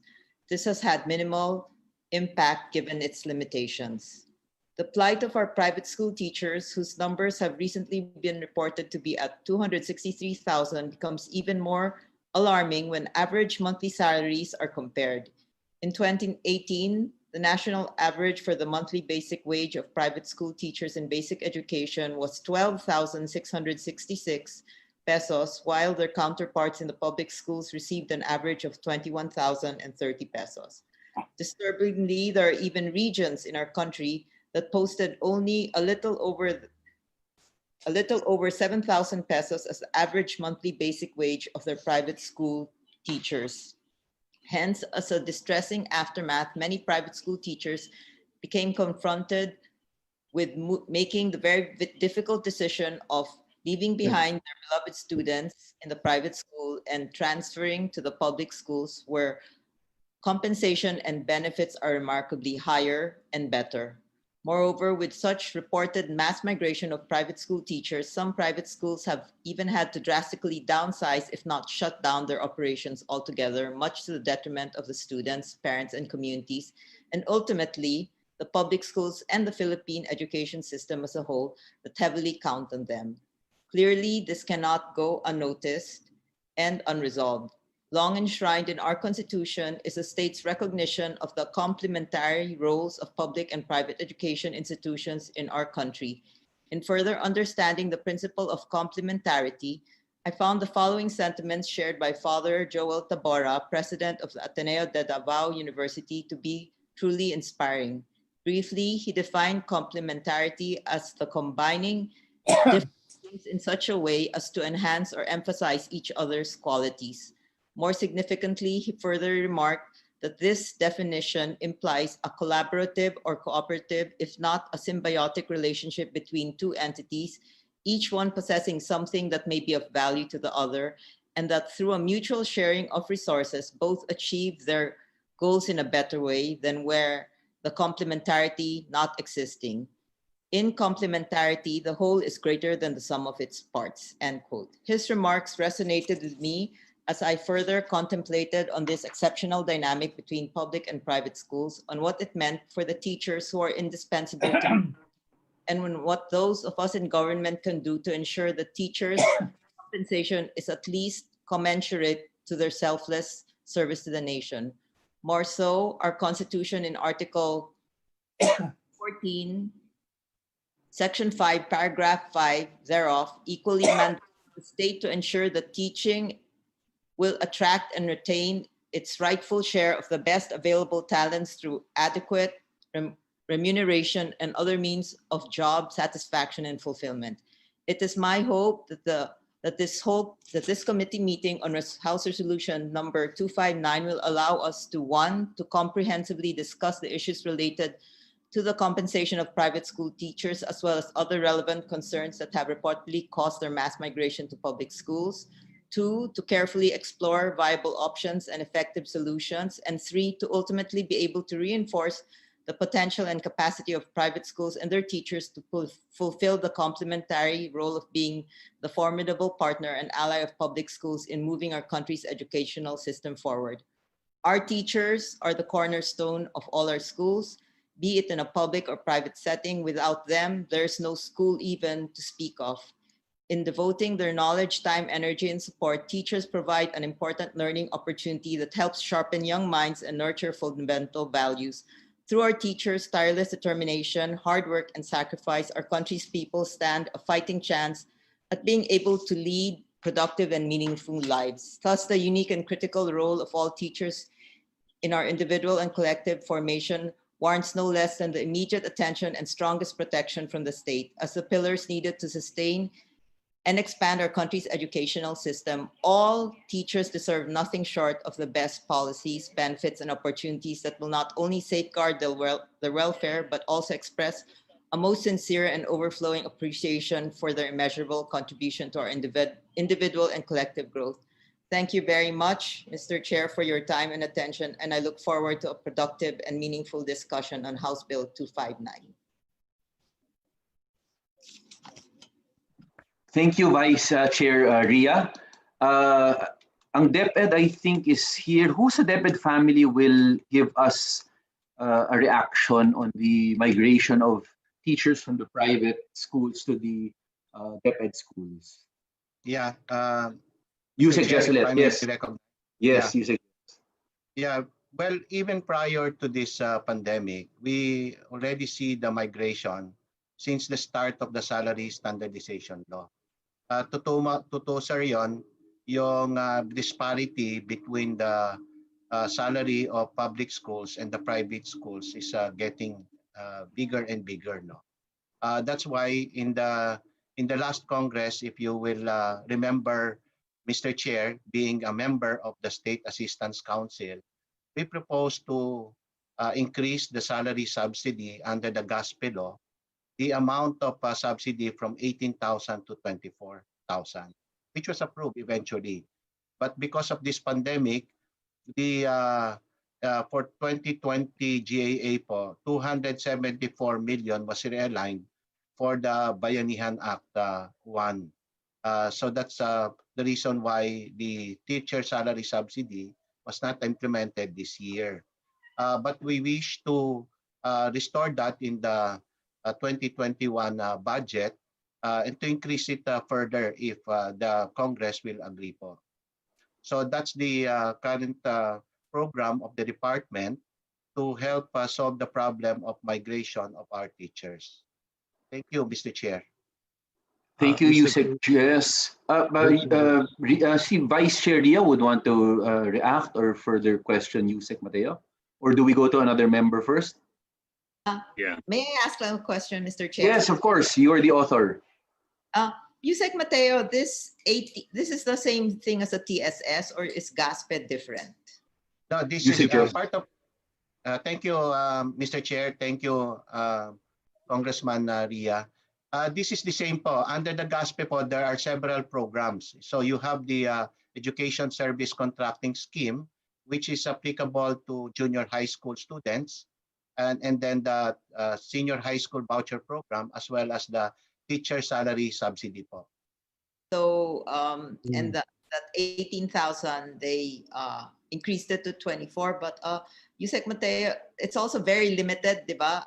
The Yes. schools apply, and it's not really reaching the more, I mean, when we talk say of private schools, unfortunately, most people think Ateneo, the schools here, but the schools I'm referring to in this House resolution are those schools in far-flung areas, the ones in the mga probinsya, areas where the DepEd does not have any schools, and you have private schools coming up, and that's the one that I'm referring to. And unfortunately, they're not on the radar of the DepEd. And I'd like to know, how can we widen the scope of this TSS so that we can and my second question is, how did we come up even with that 18,000 per teacher per year? And how did we get to 24? Could you explain that? Okay. Prior to the 18, ma'am, it's lower than 18. And then we increase it to 18. I'm not so sure when, no? For the amount of 24,000, it was only increased this year, yung teacher salary subsidy. Part of the conversation then was to also include under the GASPE elementary schools as well. Kasi nga po, Also. yung binabanggit niyo po, yung mga private schools, we have this mistaken notion that they are similar to the Big Four, Big Five schools, no? Which is not the case.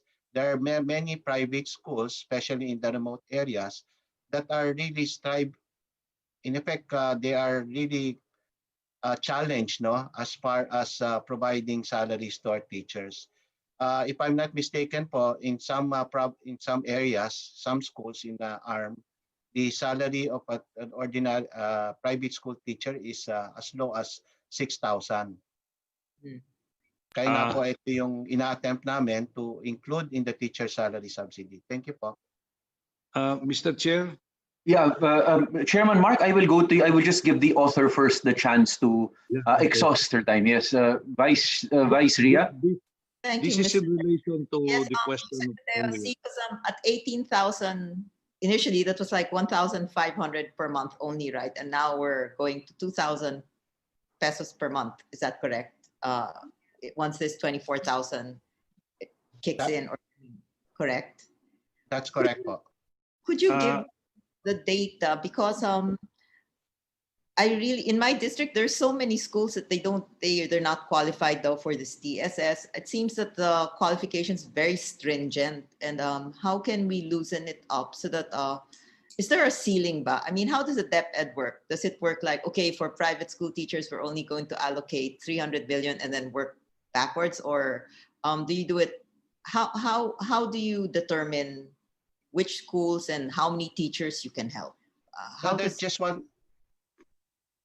You suggest?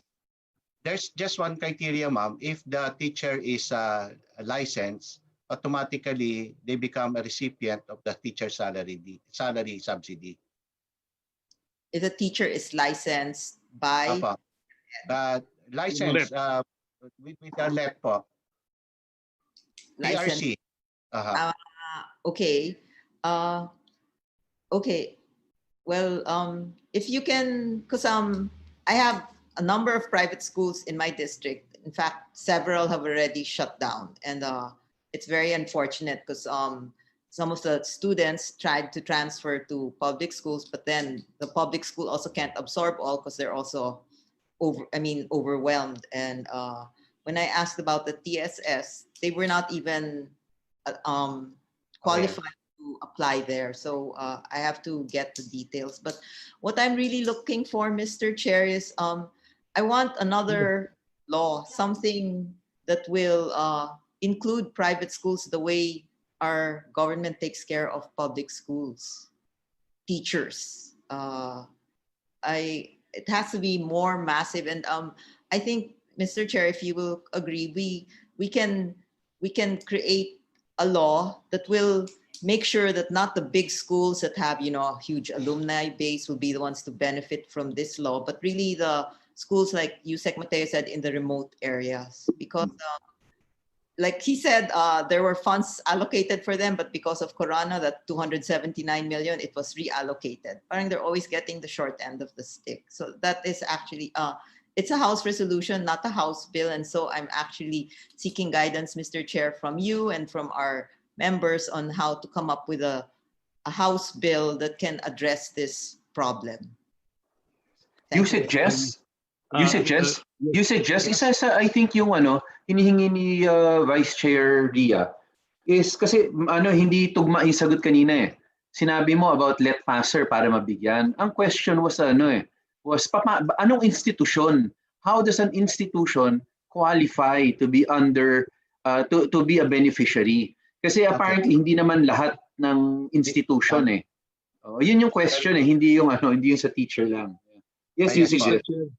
Thank you, Mr. Chair po. I'd like to answer it, Mr. Chair. Okay, sige. Chairman, go. Please answer the question. We have a law, yung Republic Act 8545. Maliwanag dito under Section 4, yung suporta ng gobyerno sa mga private institutions, teachers. No? According to this law, dapat yung current salary niya with the private school and the support of the government should not exceed 80% of the current salary of our public school teachers. So for example, if a public school teacher receives 22,000 and sa private ang sweldo niya is let's say 10,000, the support of the government should be equal to 80% of the combined salary, yung suporta ng gobyerno plus yung current salary. And the government will not offer you this support under this GASP law or Republic Act 8545 unless you apply. Hindi pwedeng ibibigay ng gobyerno ito voluntarily. You should apply and you meet certain requirements. No? So ito yung nandito sa provision ng ating batas. Ang problema ngayon, hindi naman lahat ng mga private schools tinutulungan o nag-a-avail nitong GASP o yung Republic Act 8545. Kaya tama yung tanong, ano ba yung criteria ninyo para bigyan ninyo ang, let's say, ang Region 1, ang Region 2, or whichever. Hindi maliwanag yun eh. Depende kung alam mo ito. Unang-una, hindi alam ng mga kababayan natin sa mga iba't ibang. Yes pa. Mark. Hindi marinig. Naka-mute yata. Mark, na-mute ka. Mark, na-mute ka. Hindi namin narinig yung last part. Sorry. Yeah, yun nga. Meron na tayo, yung Republic Act 8545. Nakalagay dito yung criteria for assistance in the law and the amount that you will receive. Hindi accurate yung 18,000. Kasi kung ang sweldo niya is let's say 7,000, hindi ka bibigyan ng 18,000 kasi ang equivalent salary sa private, public is 22. Ngayon, you cannot get more than 80% na sweldo combining both your current salary plus the support of the government. Ang support ng gobyerno, let's say, sabi ko nga, 22,000, 80% of that is ilan? About 17,000. If you are receiving 7,000 right now, you will only get about 10 to 11,000 pesos support from the government under this TSS o yung teachers subsidy na sinasabi natin under Republic Act 8545. Kong Mark? Yes, Vice Chair, please. Yeah. Vice Chair, just ask, yeah. Yeah, Mr. Chair, in Kong Mark's district, are the private schools there availing of this Republic Act 8545? It's not difficult. I mean, how is it? Alam mo, my family has a school, no? It's an elementary and high school. We never availed yet this GASP law granting subsidy to teachers. But you are limited only to a total of 80% of the current salary of a public school teacher. If your salary that you give, that you receive as a teacher is 10,000 and the 80% 22,000 is 17,000, ang gobyerno bibigay lang sa iyo 7,000. At kailangan you have to apply. Hindi pwede yung voluntary na bibigay ng gobyerno. Yeah. If I may clarify po. Yes, you suggest. Before we go back to the author. Yes, you suggest. Thank you, Mr. Chair. Yung first po, tama po yon, kailangan mag-apply yung school to be a beneficiary of the ESC program po. Once naging beneficiary sila, that's the time yung teachers nila, if they are licensed, to be recipient of the teacher salary subsidy. And this is only limited to high school po, junior high school. Yan po yung pagpapatupad po ng batas na yon. Salamat po. And just to add, Vice Chair Ria, I think, aminin nating lahat, ang issue dito is really funding. Kasi marami ring kailangan panggastusan sa DepEd schools natin. So if you will, I think, let's be honest with each other, kaya naman limited sa high school yan eh. Because it's a question of funding. Does the government has it ever had enough funding? Yan talaga naman yung issue dyan eh. Alam mo, Mr. Chair, sa akin tingin, probably this is just a side comment. The public schools should deliver the highest quality of education in this country because our faculty, our teachers are receiving very significant salaries, no, compared to the private. Dapat silang pinakamagandang ano talaga kasi if we measure put a correlation between pay and performance, dapat mataas sila, kaya dapat mas maganda ang kalidad ng edukasyon sa public schools, because the major consideration is the pay of our teachers compared to the private. Mr. Chairman. Vice Chair, okay lang, katawagin natin. Then we go back to the author, Congressman Rodriguez. Yeah, I really salute Congresswoman Vergara for bringing this out. It's also the problem of Cagayan de Oro. Our private schools, really. I'm deluged by private school teachers asking for my recommendation. As a politician, I immediately sign the recommendation for the DepEd to accept. And the DepEd keeps on denying my request. So thank you, DepEd. So what we should do, my question to Yusek Mateo is, under the law, it says teachers of junior high school.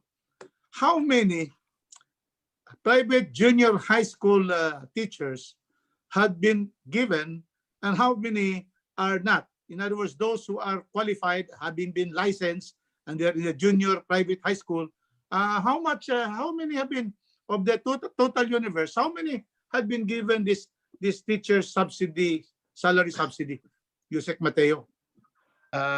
Right now, Congress, Mr. Chair, 51,626 teachers from private school have been a recipient of the teacher salary subsidy po. Now, 51,000 out of how many? In other words, have we paid all? Have we given to all the junior high school? Huh? No, sir. No, sir. Simply because the teachers in the private school, some are not licensed po. Okay. Next question to follow up your answer.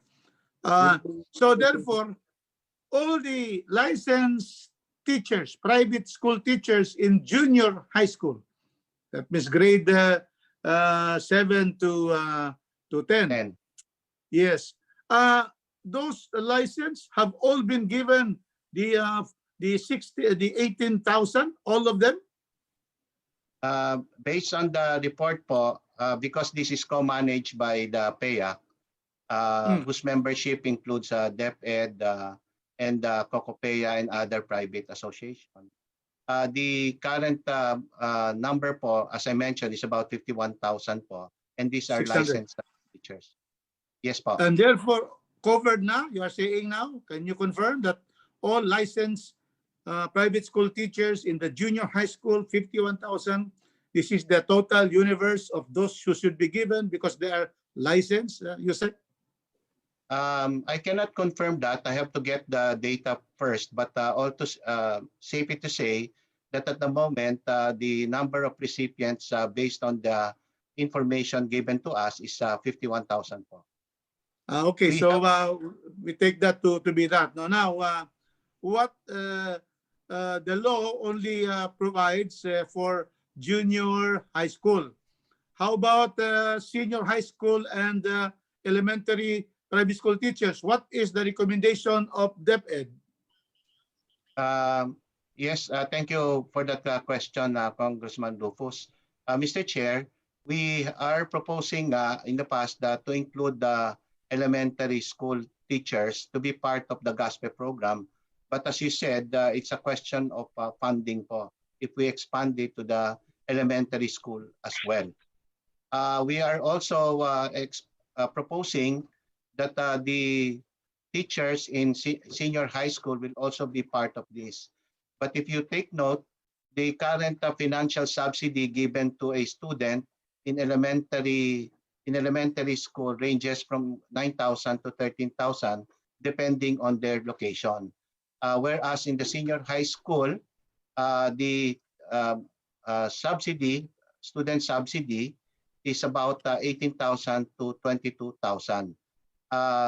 Without the TSS. The TSS, the teacher salary subsidy, only pertains to junior high school. Thank you, Mr. Thank you, Mr. Chairman. Thank you. Vice Ria, sorry po, pasensya na po. Back to Vice Chair Ria. Yes, Mr. Chair, are there resource persons from the Private Schools Association in our Zoom meeting? Can we hear from them? Yes, Kokopea, is anyone from Kokopea here this afternoon? I'm here. Yes, Attorney Erap Noel Estrada is here with us. Yes, anong comment nyo na Attorney Estrada? Yeah, before, if we focus, maybe I'll just focus first on the current TSS if we're looking at expanding it. And then I'll also discuss the policy environment now in the private education insofar as salary. So we can also think of other modes and other programs of assistance later on by virtue of another law. Yung pong sa tertiary education, yung teacher salary subsidy po, 51,000 lang ngayon ang beneficiary teachers na yon. Because to be able to get the TSS, you have to be teaching in ESC implementing schools or ESC implementing private schools. Kailangan po accredited ka ng PAYAC, kailangan nag-i-implement kayo ng education service contracting. Kaya po yung elementary teachers, hindi po sila kasama sa TSS kasi po hindi po tayo nag-i-implement ng ESC. Wala pong subsidy ang ating mga elementary students in the private schools. Now, kaya po kung if we're thinking of expanding the TSS to elementary, then that would also require expanding the education service contracting to elementary students. So that's another funding issue. Ngayon naman po, yung senior high school licensed teachers natin, currently, they are not TSS beneficiaries. But there is a senior high school voucher program in senior high. Yung pong senior high school voucher program, ESC din po yan. In-expand lang sa senior high school by virtue of Republic Act 10533. Dahil po dun sa section po ng K-12 law, sinabi doon na yung subsidy programs under GASPE, i-extend po natin sa senior high school students in the private schools. Kaya lang po, I don't know, baka nakaligtaan or hindi pa po noon naisip na i-expand also yung TSS for those who will be teaching in senior high school program. So naiwan po, meron tayong senior high school voucher program in the private for the students, pero yung nagtuturo po dun sa mga senior high schools doon, wala po silang counterpart na teacher salary subsidy na nai-enjoy po ng ating mga teachers sa junior high school. So if we're looking at expanding that is yun po meron ng at least meron na pong logical basis.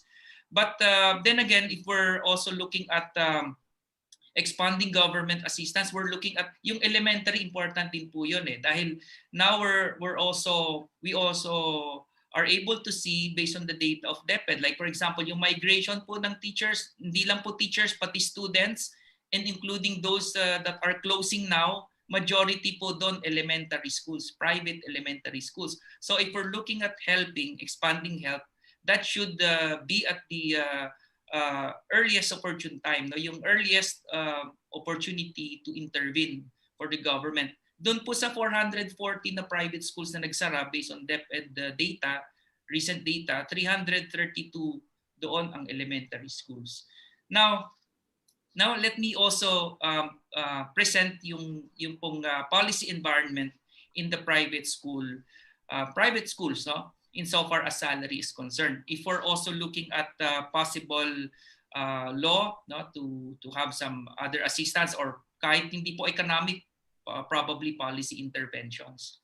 All right. Yun po kasing sa private schools. The private schools, as you may know, yung operational budget po niya is almost fully tuition funded. No? Aside from those that we mentioned from GASPE, it is generally fully tuition funded. We rely on tuition payments of students and parents. And approximately, ang budget po ng isang educational institution, 70% po doon ay nasa salaries of teachers and school personnel. Kaya po nagkaroon ng batas, ng provision po sa GASPE na pag mag-increase ka ng tuition, dapat naka-reserve na yung 70% for salaries and benefits of employees. So 70% po kaagad yon. Now, which also now tells us na yung ability po ng isang private school to pay the salaries of its teachers would depend on number one, its ability to collect tuition. And as we may know, also highly regulated din po yung tuition. No? When I say highly regulated, ang number one po dyan is yung inflation rate. No? If you apply for tuition increase in the regions, you cannot go higher than the inflation rate. No, and yung mako-collect mo na increments, ibibigay mo po yung 70% nun sa salary. So, magkano lang po ang peso equivalent nun? If we're saying 5% inflation rate in a certain region, magkano, how much does it translate to peso? At 70% lang nun ang pwedeng ibigay sa salaries and incentives and benefits of teachers. So, yun po ang aming mga constraints. And number two, yung salary, yung payment ng salary sa private schools is just like in any other private enterprise or business. Ano po yun? Regionalized din, no? Because of the regional wage boards. So actually ito, hindi lang sa malaki, Ateneo, Lasal. If you're Lasal, for example, if you're but in the region, yung salary ng teachers mo doon, yung ceiling doon more or less doon lang sa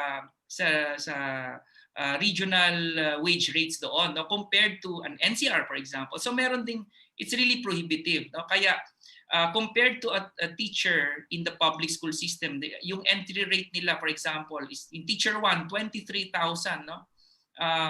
For a teacher 1. More or less, ano po yan, across all regions. No? So yung Isabela, yung region 11, Davao, yung teacher po dun sa private school will have to compete with their public school counterpart na ang entry level is 23,000.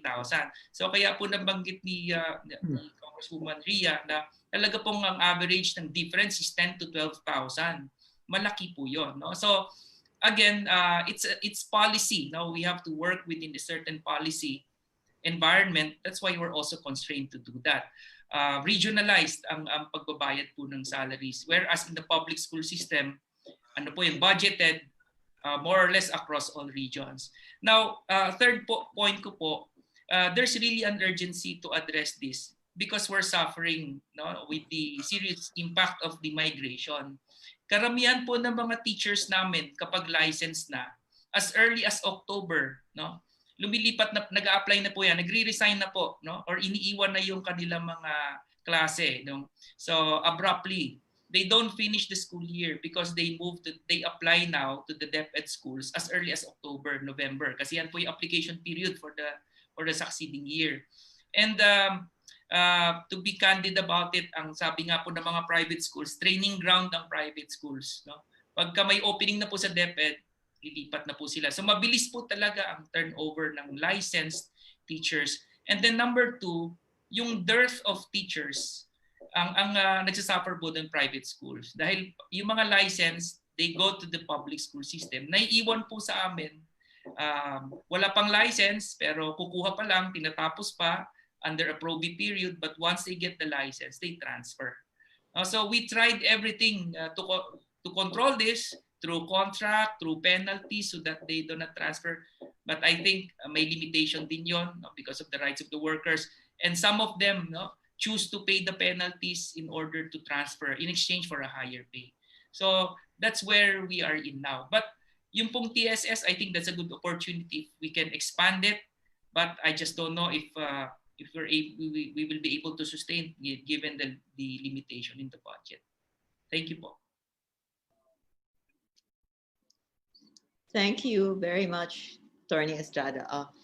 Yeah, Mr. Chair, see, because what I see is the private schools, they have the classrooms, they have the facilities, and we're in DepEd, a huge portion of our budget goes to infrastructure. And I was thinking, how can we, take advantage of the system that private schools, the facilities private schools already has. And the private schools are not even looking for a salary, that will be equal to what public schools are being given. I mean, I'm sure if they are given even, let's say, 5,000 a month increase from the government, that's such a big push now. So if you're a private school teacher that's making 7,000 and the government helps at additional 5,000, that's 12,000. I think that would, they don't have to relocate, they stay there, they don't have to go to the congressman to ask for an endorsement. And then DepEdPA doesn't have to build more classrooms and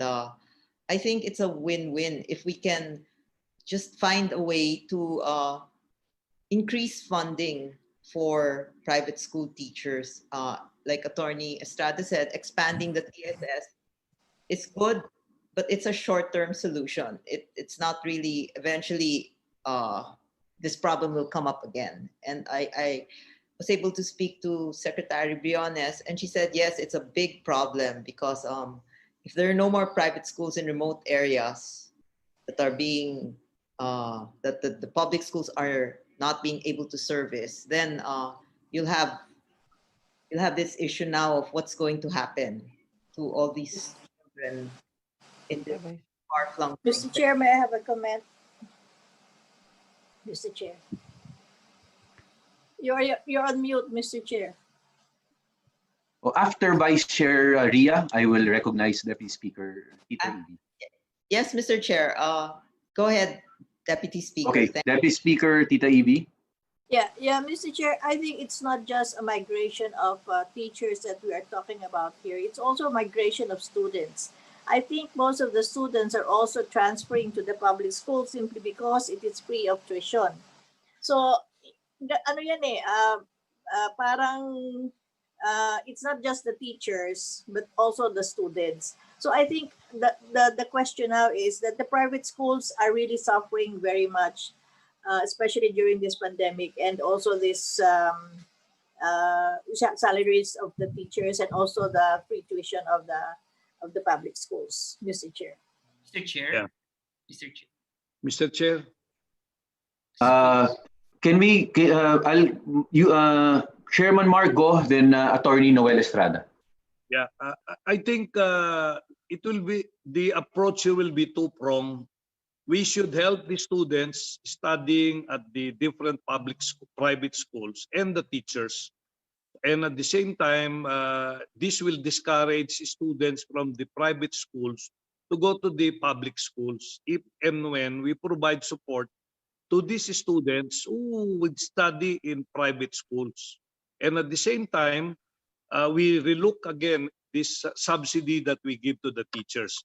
As a matter of fact, we thought of proposing a bill to expand the TSS given to our teachers. Mark, you're on mute. Mark, nakamute. Sorry, Mark, nakamute. Mark, nakamute. Mark, nakamute. Mark, nakamute. We could not hear you, Mark. Ayan, nakamute ka kanina.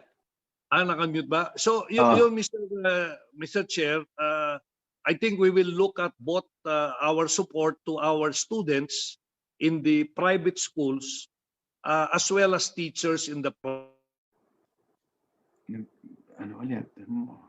mo rito, pag lumipat yung estudyante sa public schools, wala ka ng pagkukunan ng pansweldo mo sa mga empleyado mo. Tapos umaalis pa sila, then you will have a bigger problem.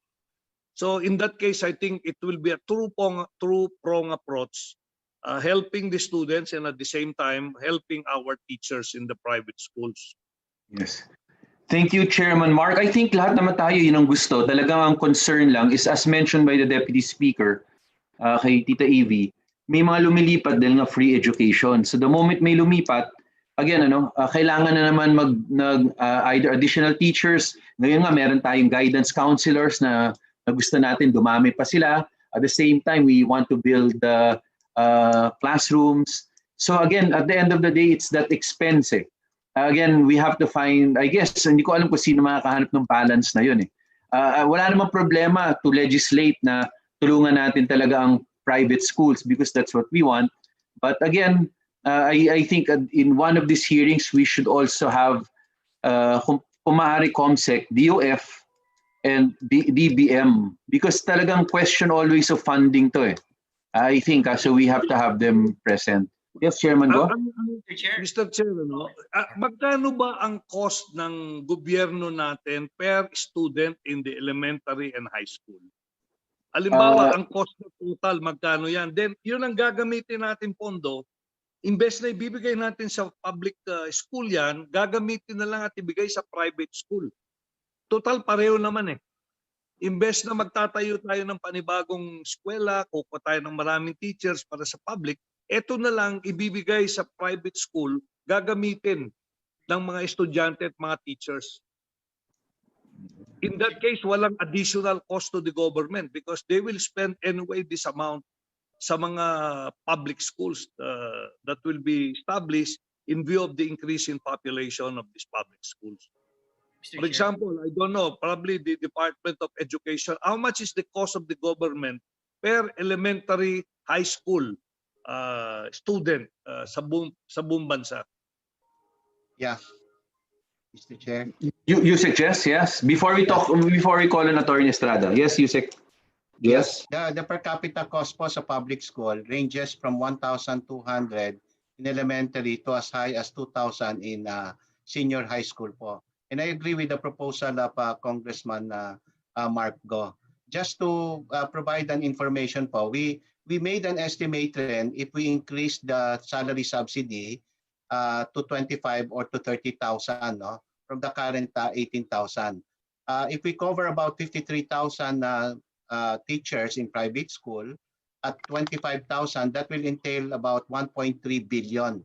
Whereas kung we will give 30,000 to each 53,260 private school teachers, that would entail about 1.5 billion po.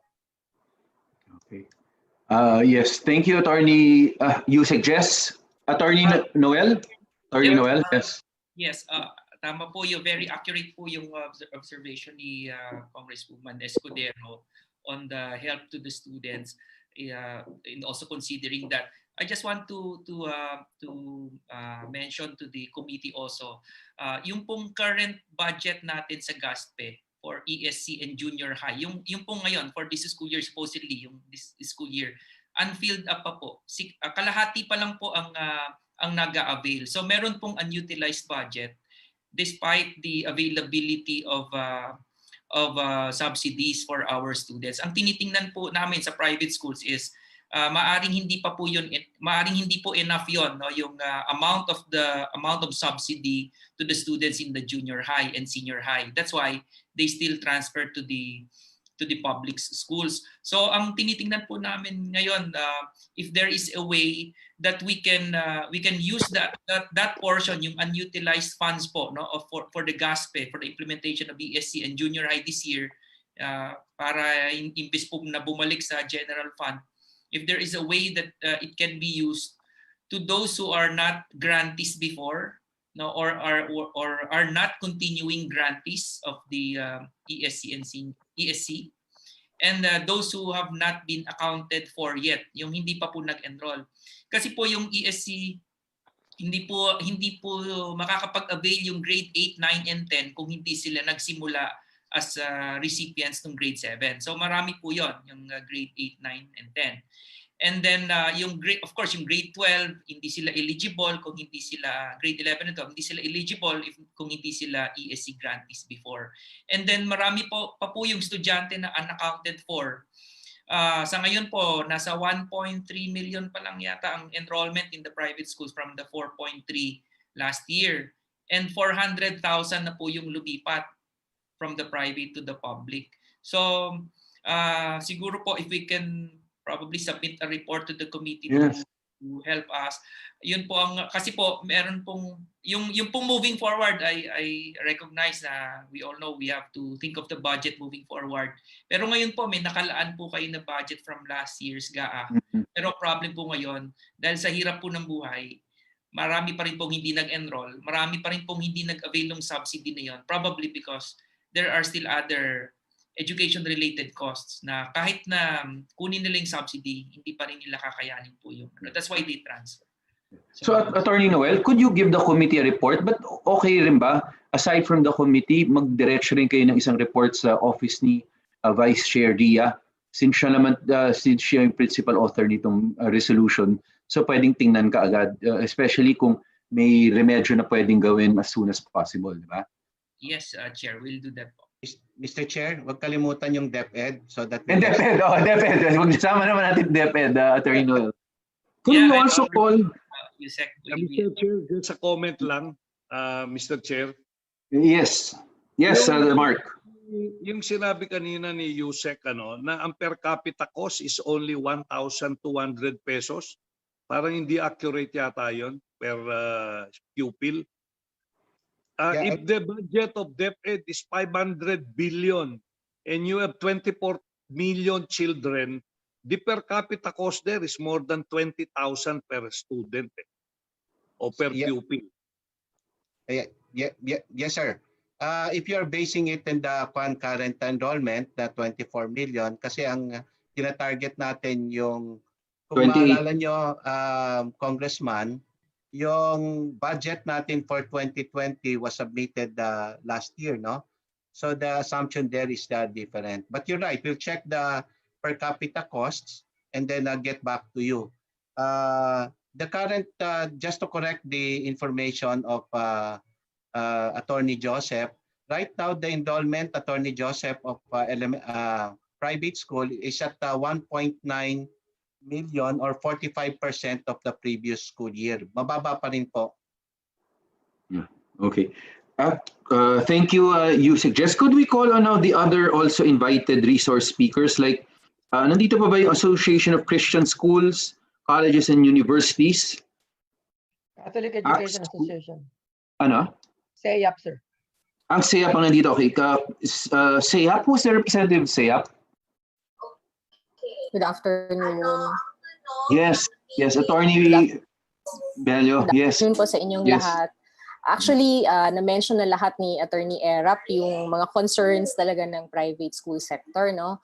Yeah. But we just like to emphasize siguro on the part of the CEAP schools, because we are, it's a membership of non-stock, non-profit Catholic schools.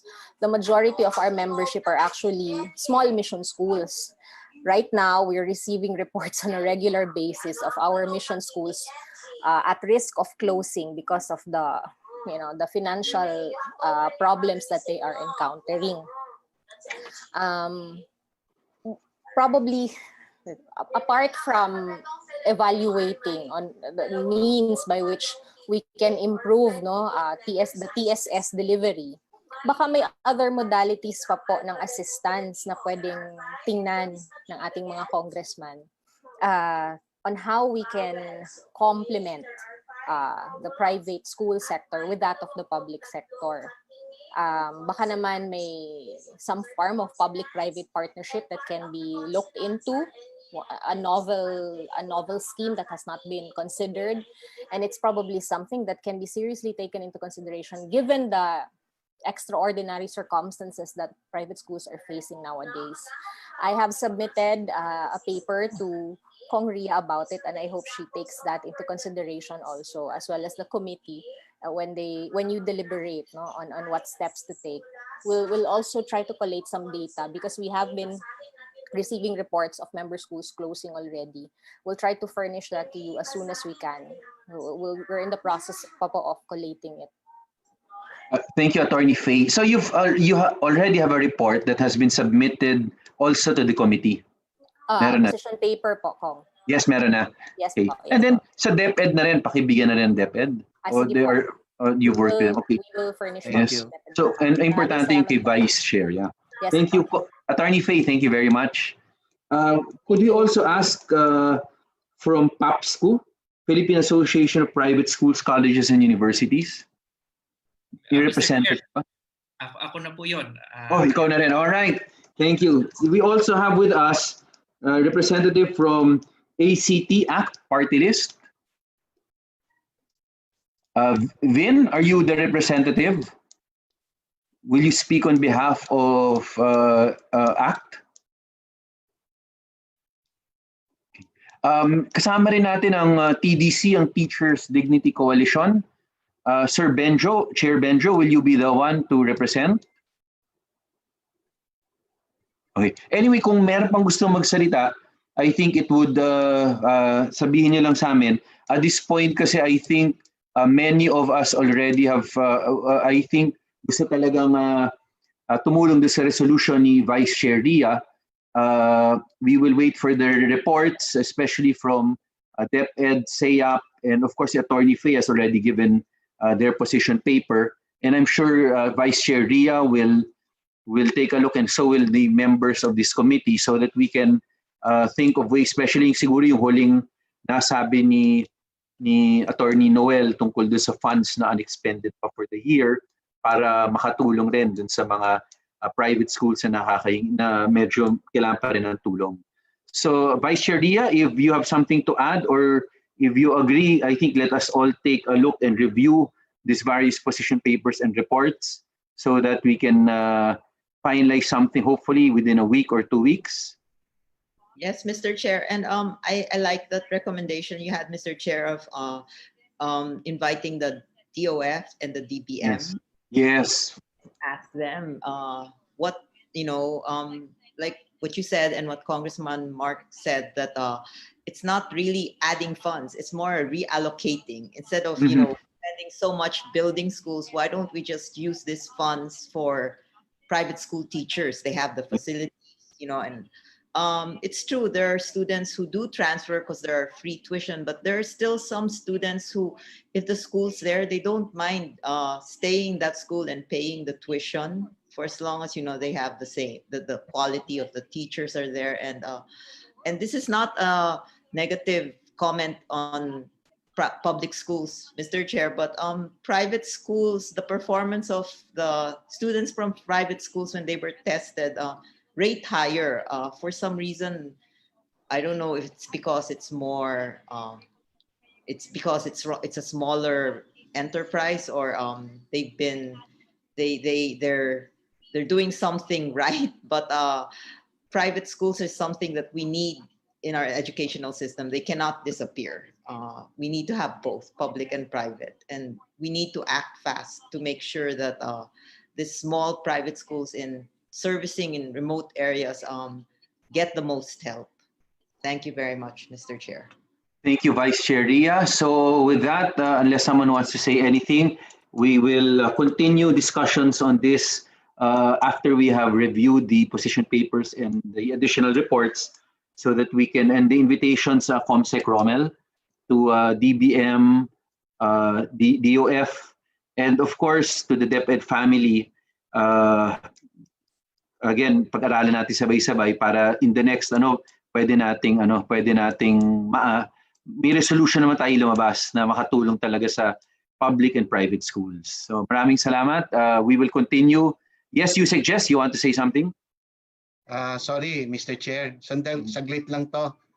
Gusto ko lang ipaalam na mismong ating kalihim si Liling Briones, yan rin po yung concern niya. Alam niyo naman yung background niya. She used to be the chair of a private school, no? Kaya nga po, isa sa mga attempt niya talaga is to ensure that the sustainability of our private school. Thank you po, Mr. Chair. Yes, thank you. You suggest, with the permission of the author and members present, we will continue with the hearing of House Resolution number 259 in the succeeding hearings. So we move on now to the last matter on our agenda, House Bill number 7333, an act to institutionalize a new Filipino gesture of goodwill, praise, and respect by the Honorable Bayani Fernando. Is the good Congressman from Marikina present here, the Honorable Fernando, or has he requested any member to sponsor his measure? COMSEC? Sir, we did not receive any request. Just in case. Mr. Chairman. Yes, Honorable Rodriguez. On behalf of Congressman Bayani Fernando, my good friend, because I also agree that this greeting on your heart, Mr. Chairman, is safe to everyone, and it feels from the heart. You give your heart to the person you're greeting. May I therefore sponsor on behalf of Congressman Bayani Fernando that new greetings proposed by his bill. Thank you, Mr. Chairman.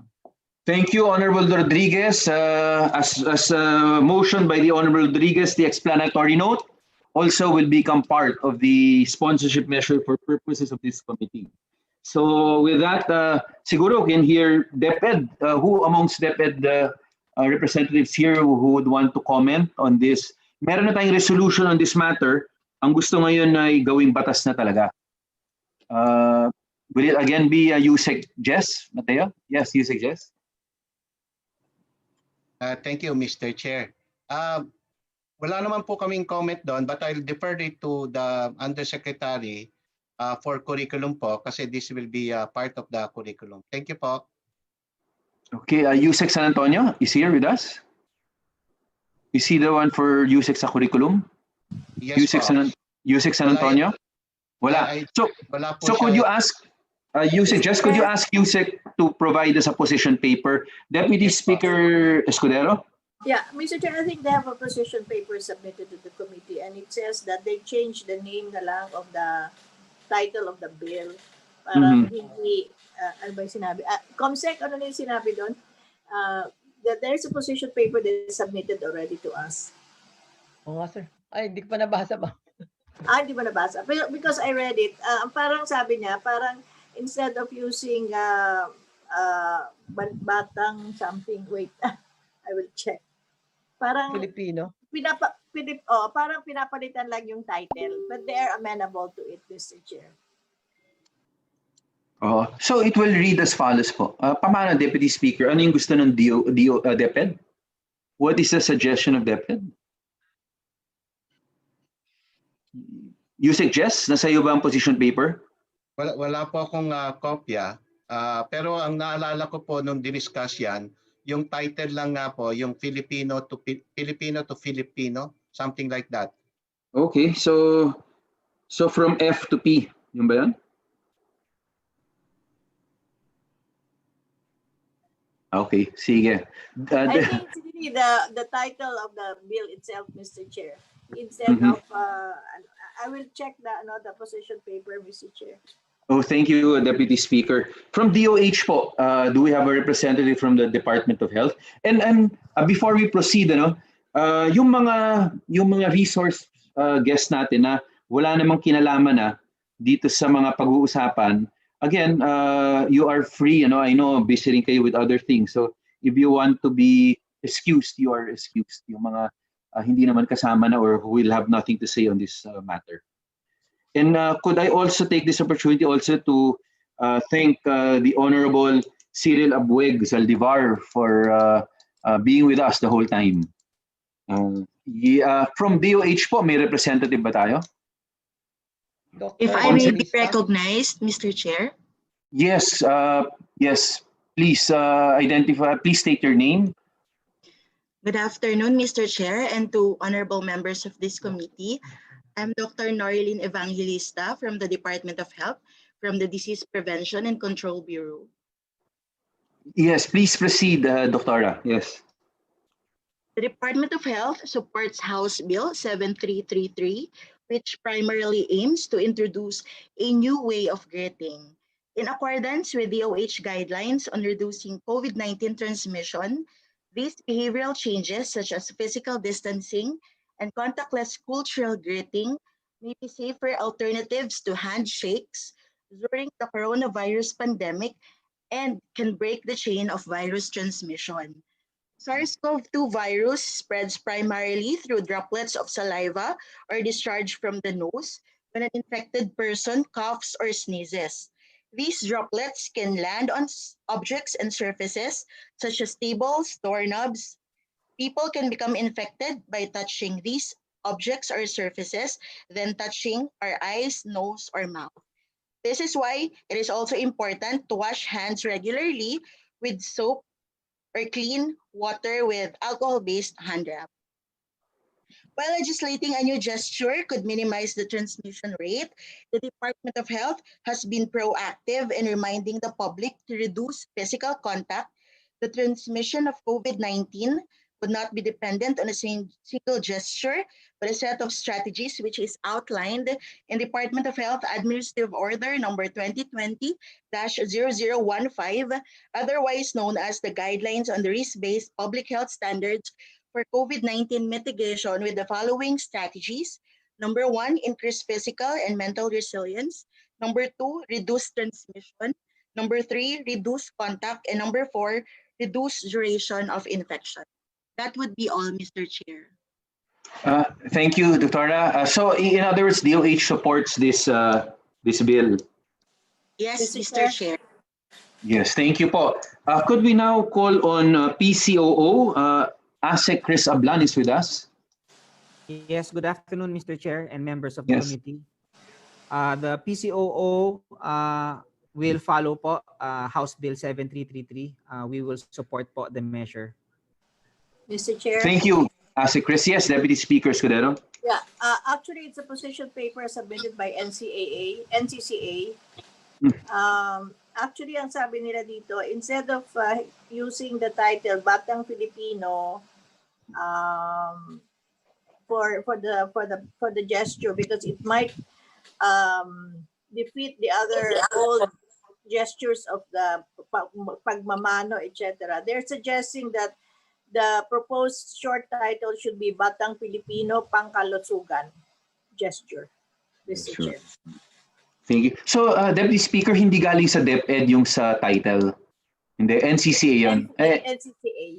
Okay, thank you, Deputy Speaker. So, DepEd, USEC Jess, could you ask USEC San Antonio to provide the position paper kung wala pa? At least kung supported ba ninyo o hindi at kung bakit either way.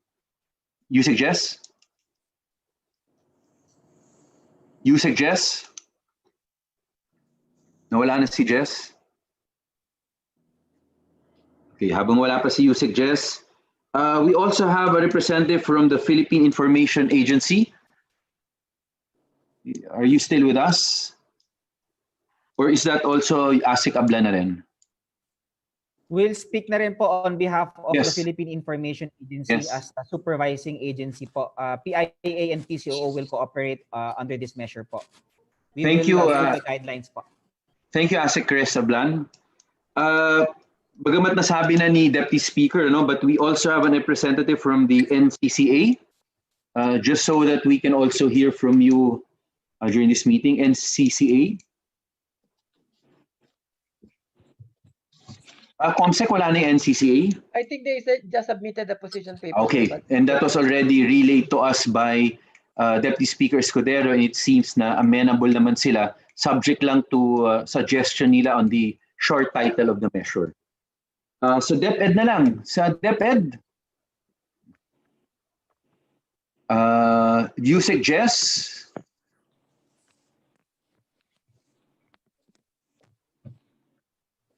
USEC Jess? Meron pa bang ibang taga-DepEd dito who could engage us on this particular bill? Is there anyone from DepEd who can engage us on this bill? Mr. Chair? Yes, yes, Congressman Mark. Well, at this point, after hearing some of our resource persons on their support to this particular bill, I so move that we approve House Bill 7333, Mr. Chair. Subject to an amendment? I second the motion, Mr. Chair. There is a motion by the Honorable Margot, duly seconded, that we approve our House Bill number 7333, subject to amendments and style. Is there any objection? Chair, hearing none. Same is approved. And Mr. Chair. Yes, yes, Congresswoman Ruth. And Mr. Chair, I move that all members present be co-authors of the said bill, Mr. Chair. There is a motion by the Honorable Ruth Mariano Hernandez that the members present who wish to become co-authors of this measure become co-authors. Is there any objection? Duly seconded by the Honorable Mark Go. Is there any objection? Chair hearing none. Same is approved. Thank you, Ruth. Thank you, Mr. Chair. We now proceed to the other matters. Kung wala naman, the last matter on our agenda would be other matters unless is there anyone who wants to raise anything? Kung wala naman, adjournment ng I move Motion for to the adjourn, adjournment. Mr. Chair.